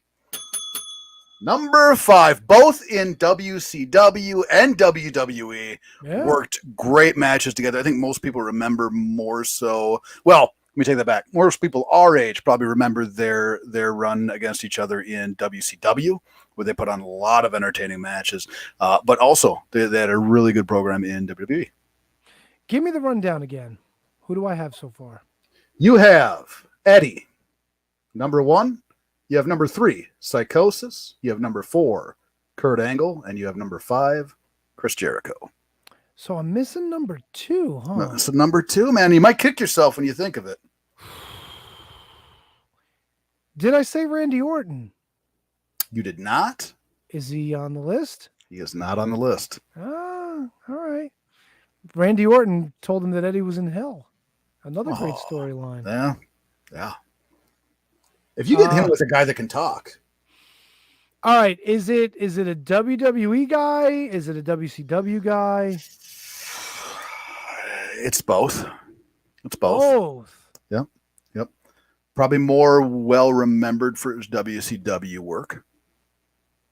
You're not going Dean Malenko, are you? You bet your balls I am. Ho, ho, ho! See, when I said earlier I didn't think he would be on the list, that's who I was thinking of. And that's why I was shying away from him. Dean's one of my favorites. Dean is one of my favorites of the cruiserweight division. He is essentially a cruiserweight Bret Hart in so many ways. And if he was sized up, he probably could have been positioned the same as a Bret Hart. Yeah. He just didn't have that size. But what he was able to do in the cruiserweight division was add more of a base for guys like Rey Mysterio to do that type of stuff. But he could also do these fantastic power moves within the confines of a cruiserweight match with Rey. And they're back and forth, man. I could watch him every day of the week. Every single day of the week. He did the Tilt-A-Whirl backbreaker, didn't he? Wasn't that one of his things? Oh yeah. Yeah. He'd fly around, man. That top rope gut buster that he did. All of it, man. Always good. And it's nice when you have a, like, obviously Psychosis and Rey, Hoovy and Rey, Super Colo and Rey, right? When you get two of those pure lucha guys together, they can make some match. Ultimo Dragon was close to being on this list because I think him and Rey had some really great matches. But when you get a guy like Dean that still looks like a cruiserweight but can base for these guys and implement a different style, right? The stylistic mesh of these guys. Sign me up. Sign me up. Fuck that, yeah. That was a good top 5. Hey. I'd be remiss if I didn't throw in Kate the Great, Handsome Kevin, and Handsome Tony. I'm okay with that. Hey. Well, I thought we were landing on Sharp Tony for you, but I kind of like Handsome Tony. Yeah, it's good. Hey, it works. I will borrow your moniker for the evening. Absolutely. I just also want to get Mott Spock in saying Lake Superior is the largest freshwater lake in the world. Yeah, but do you have fucking tourist destinations on the other side of that lake? Or are you in the fucking middle of the fucking tundra in Canada? Come on, bro. Cut me a break. Look, if I'm slobbing out on ice cream, it's not in the fucking frozen capital of North America. It's going to be in the Caribbean somewhere where that shit fucking melts all over my titties. Just saying, bro. I can't imagine Matt putting ice cream on his chest and having frozen nipples and not being able to warm them shits up because of the fucking atmosphere that his ship is in. Fuck out of here. Come on, bro. You're going to come at me. Come correct. Speaking of coming correct, I'm getting more emails. Apparently this whole NWA thing is fucking dunzo. They canceled my Fight subscription. They even told me that I'm only going to be able to watch what's on the Fight TV for like another 6 months. And then that's it. So whatever pay-per-views they had in 2022 as part of the subscription are no longer going to be available to me to watch whenever I want. So walk me through. I'm not familiar with the AW or the NWA subscription, the membership, whatever. So okay, crack the knowledge on me. Sure. So what they did last January was they took first run NWA Power episodes off of YouTube and they made it a subscription service on Fight. You can pay $9.95 a month or $100 for the year, and you get first access on Tuesday nights at 6:05 for that week's Power. Now, if you don't pay for the subscription, you could watch it Friday or whenever they air it on YouTube, you know? Okay. The beauty of it was not so much getting to watch NWA Power early, But for that $100, you got the pay-per-views included for the year, which usually go for like $30 or whatever it was. Okay. So you pretty much got this great package where you got first run episode, You're like first telling me. airing episodes, and the pay-per-views. Now they walked that back. They said we're canceling all that stuff. So whenever you subscribe, we're gonna, it's gonna run out.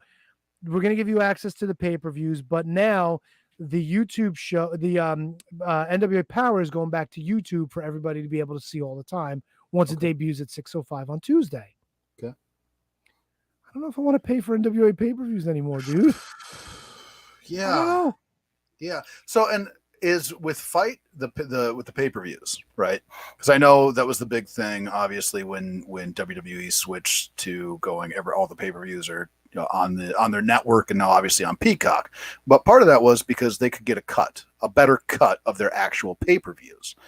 Because obviously your Dish Networks or your DirecTVs or your Comedy, whoever's carrying the pay-per-views, they get the majority, right? They get the lion's share of what the pay-per-view sale is.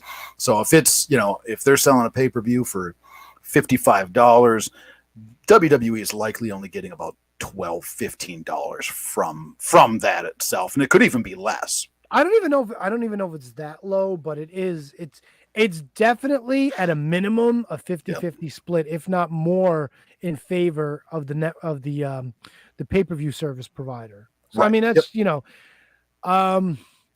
yeah, so I don't know, man. Look, the $100 a year, it was a no-brainer. Just drop that shit. You get the pay-per-views included. It was Right. And look, I was all in. And I still might be in. Like, I tried watching this week and we got, I think it was the Fixers, the US Tag Champs against the Mortons, Kerry and his dad, Ricky, which is fine. I love me the Fixers. I love the Mortons. I think Kerry Morton's going to be a big talent. Just got to get rid of that little belly of his. I was going to say, he's got to kind of body up a little bit, doesn't he? Yeah, for sure. And there's other stuff that I like about it, but like, I don't know, man, Championship Series this and bringing in these characters that kind of don't really fit the NWA that. And it's like, I don't know, man. Like, Thrillbilly Silas cut a promo where he was talking about wanting to get a world title shot. It was a great promo. Mhm. They sent him out there with the dude dressed like the woman. I don't know, man. It kind of takes away from it. It doesn't scream NWA. Like, if a woman's dressing up, if a guy's dressing up like a woman, I want it to be Miss Atlanta Lively. You know what I'm saying? Yeah. I want the purpose to be behind the gimmick. Yeah. You know? Yeah. And they took away a lot of the studio shit that made it feel like NWA. Gotcha. There's no more David Marquez at the podium. Kyle Davis is good, but it's not the same feel. They don't have like the cutaways anymore. They don't go to the podium after the matches anymore. It just feels like it's all over the place. Now, look, there's a lot of good shit. I love this fucking blunt force trauma thing. Aaron Stevens has got something there. You know what I'm saying? Marche Rocket in a mask. I fucking actually like that shit. Yeah.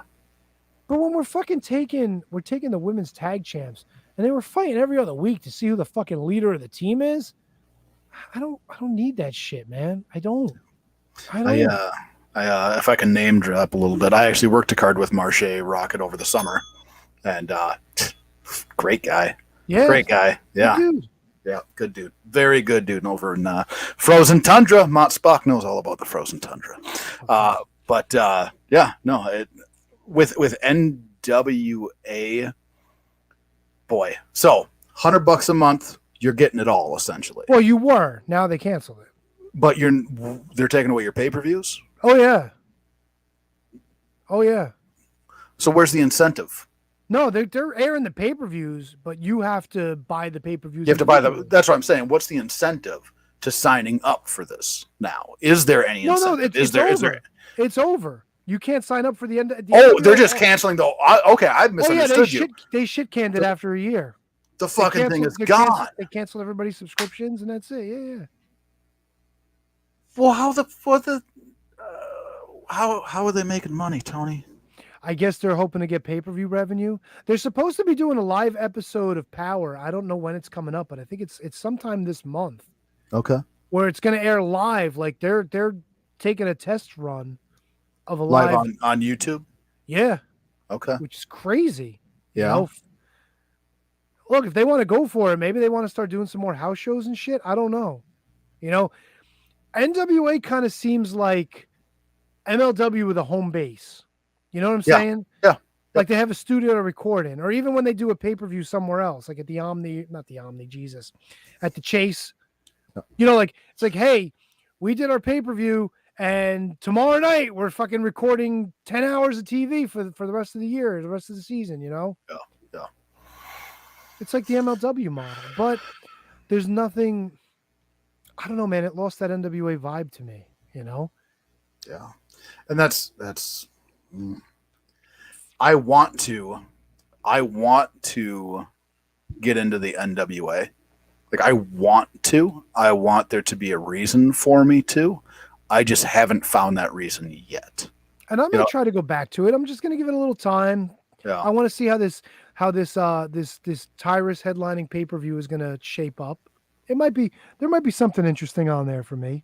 Could and be. it's got nothing to do with Nick Aldis leaving either. Like I know like him and Billy had their differences and whatnot, but it really, like, I don't know, man, it's a lot different from what it was when it started. When it started, it was fucking cool. It was something different.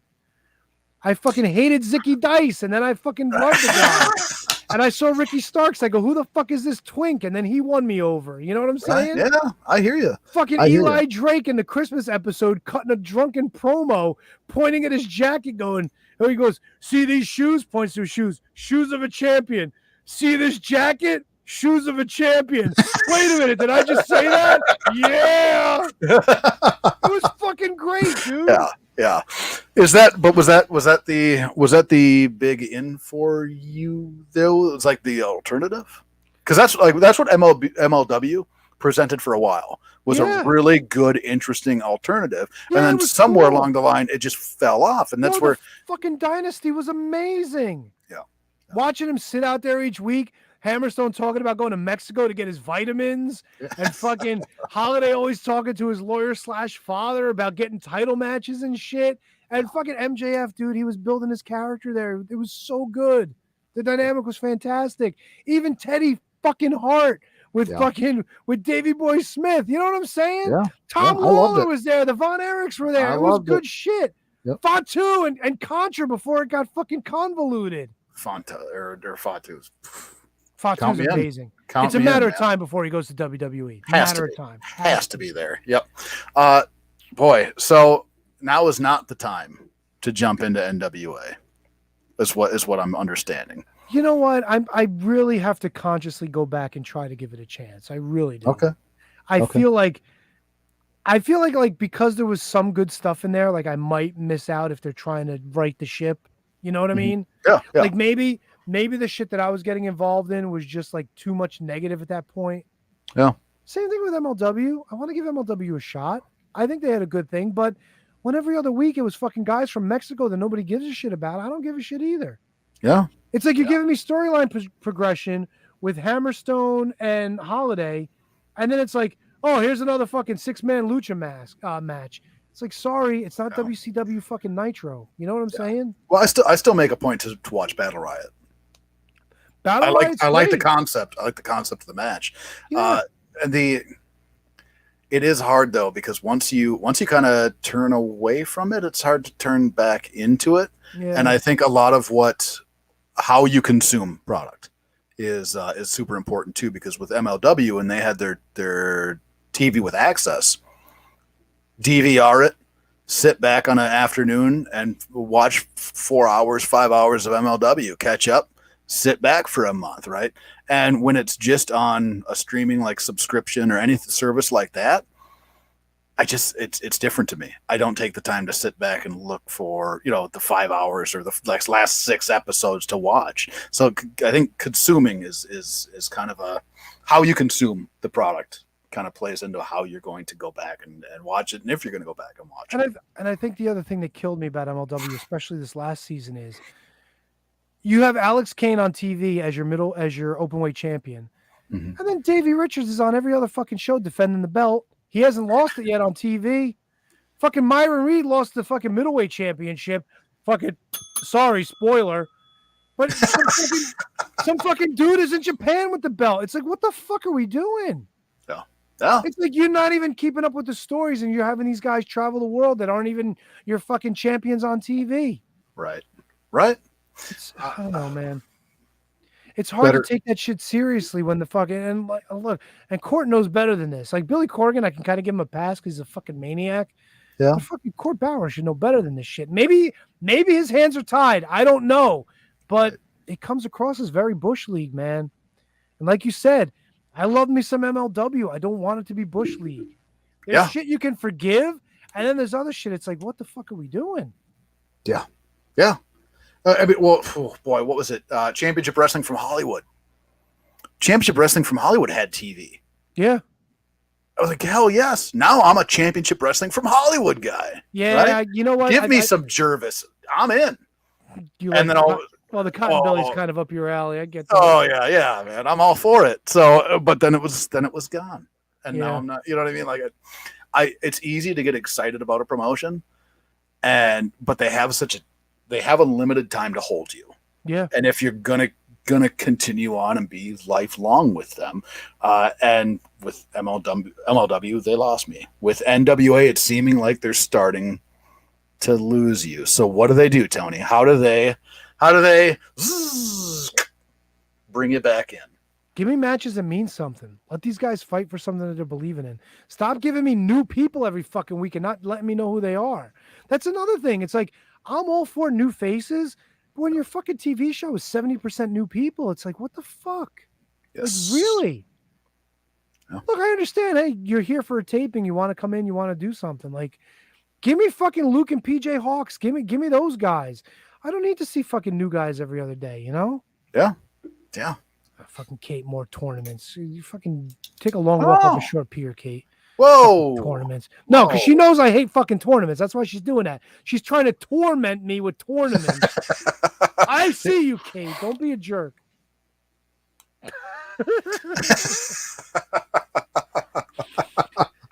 God damn. Is there anything else we need to talk about? Are we fucking pulling this fucking train at the station?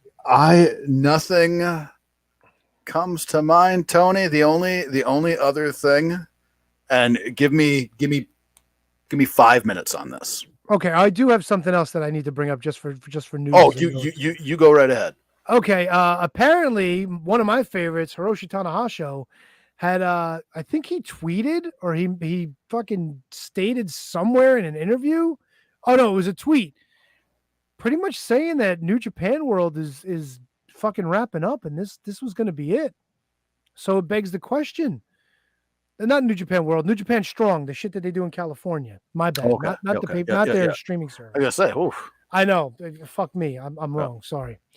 So he put out a tweet and apparently somebody else commented on it. Obari, is he one of the head guys over at New Japan?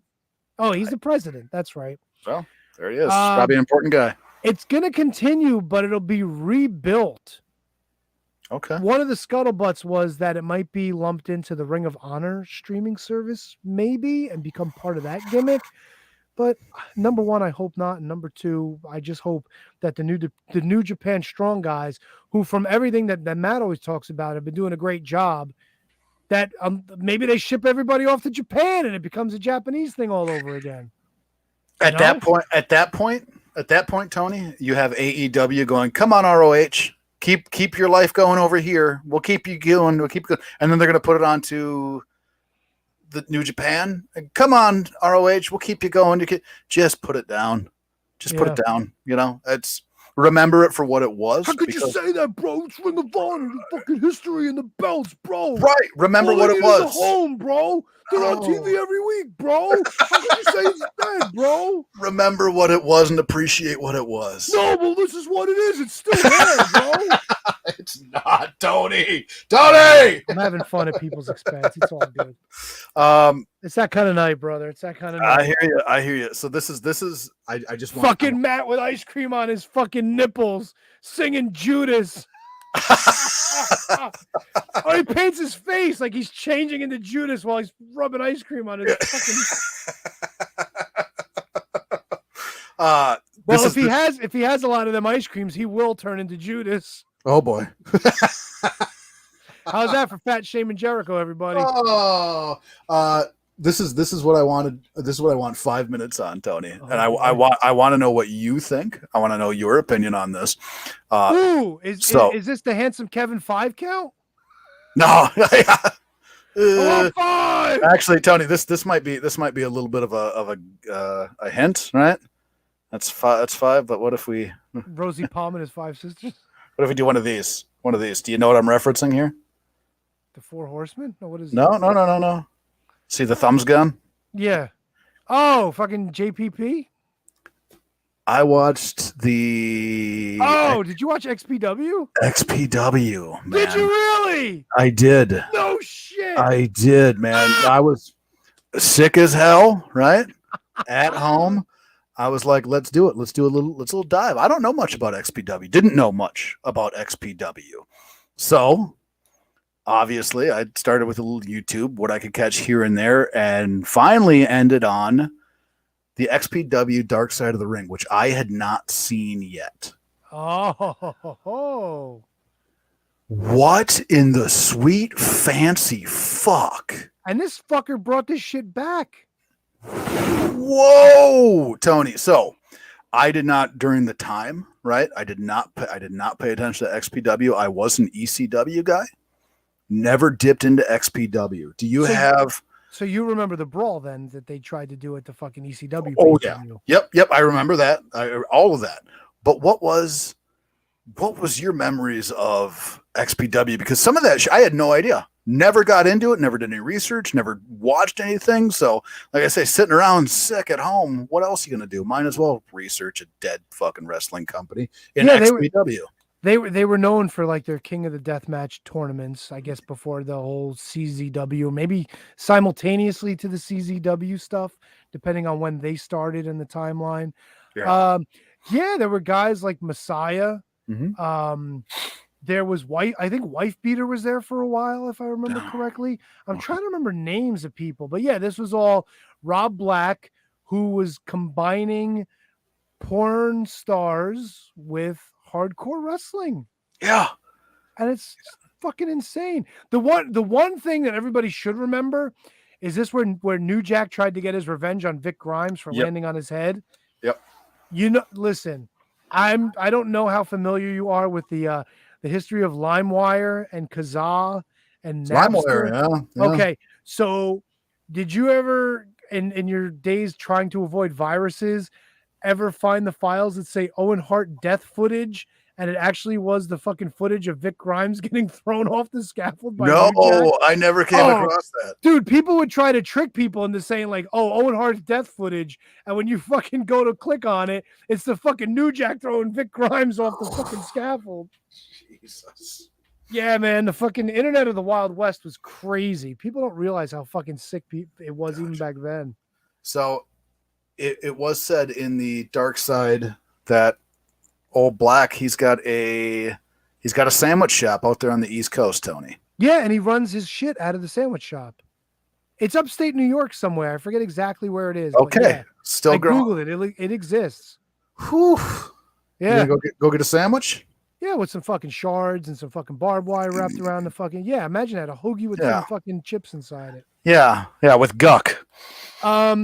Friend of the show, Justin from Inconclusive Breakdown, actually gave me one of those awesome links to some wrestling streaming. He was watching some XPW like pay-per-view that was this weekend. I don't know where it took place. I want to say it was in fucking Rob Black's. I guess he's got an adult store as well. Maybe. Jesus. They literally had an area of the store roped off. It was like 10 by 10, no ring, and like 30 people standing around watching dudes just fucking like take falls and hit each other with fucking light tubes and going through fucking doors. When the fuck did doors become acceptable for people to go through in fucking hardcore matches? Like, what is this shit? Are tables that expensive? Do they really need to go through shit? So they got to take a fucking like balsa wood door to put people through? Yeah. It's fucking. My favorite euphemism was fucking MLW when fucking Rich Bocchini would say, "Oh, those are the ring boards they're putting each other through." You fucking hand job. If you went through it, if you fucking got slammed in the ring on one of them fucking things, you would go through the ring on the first slam. Those Right. are not ring boards. Yeah. What the fuck are we doing? Yeah.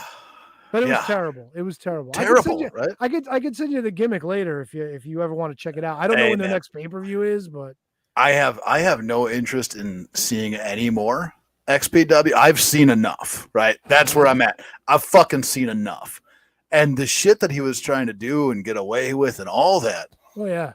what the fuck? Like, it just fucked up. And it was one of those things you watch it and it's you know, the document. When I watched the documentary, I went, yeah, well, I understand it's gonna be a hit job. Pretty much all their pieces are hit jobs.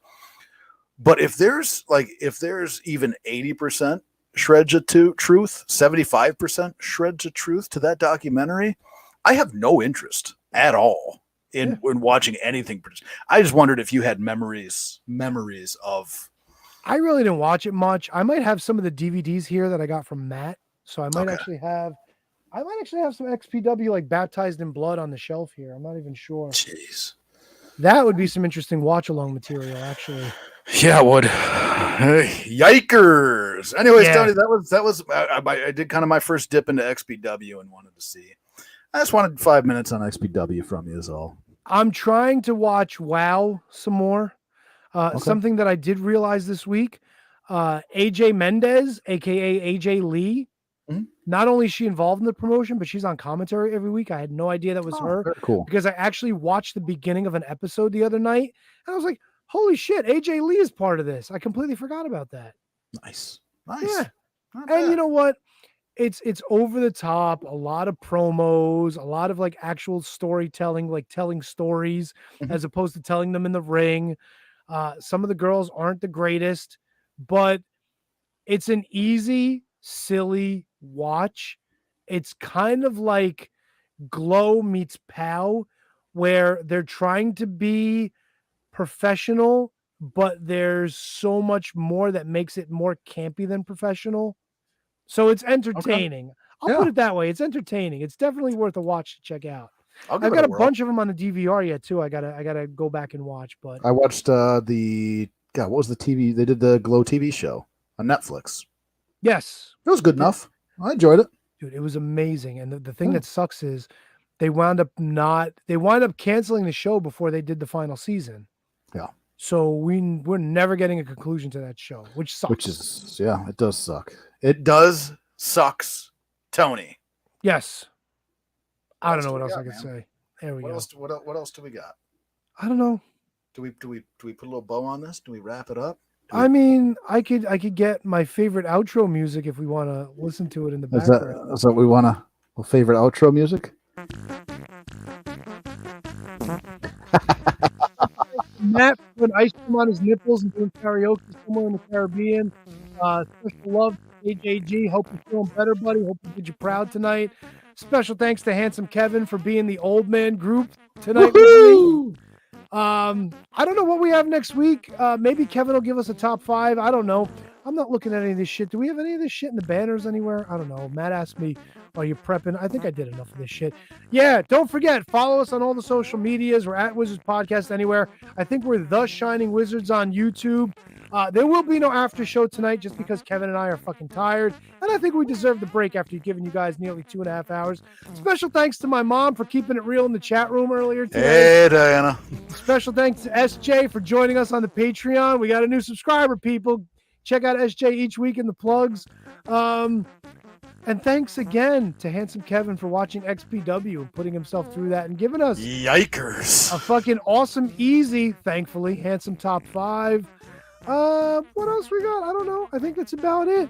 Oh yeah, fucking whatever's gonna happen in Impact this week. But don't worry, next week it'll be all about me telling all y'all that I'm the fucking 3-time pay-per-view pick thing winner, Tony, as it says right there. Kev, you got any words for the people out there? Hey, thank you everybody for hanging out. Had fun. Had a good. This is the old man army. Fuck yeah, dude. Keeping it real in the 2023. Got to take a look at that shit before we go. Oh, fuck yeah, dude. Look at that. I think I see Jesus. Oh, look at that.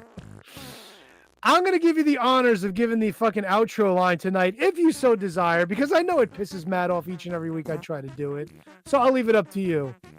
All right, when you say good night, Gracie. Fuck yeah, dude. Suck it, Matt. See you guys next week. And hopefully we got a fucking tan Matt and a feeling better Kevin Garrido.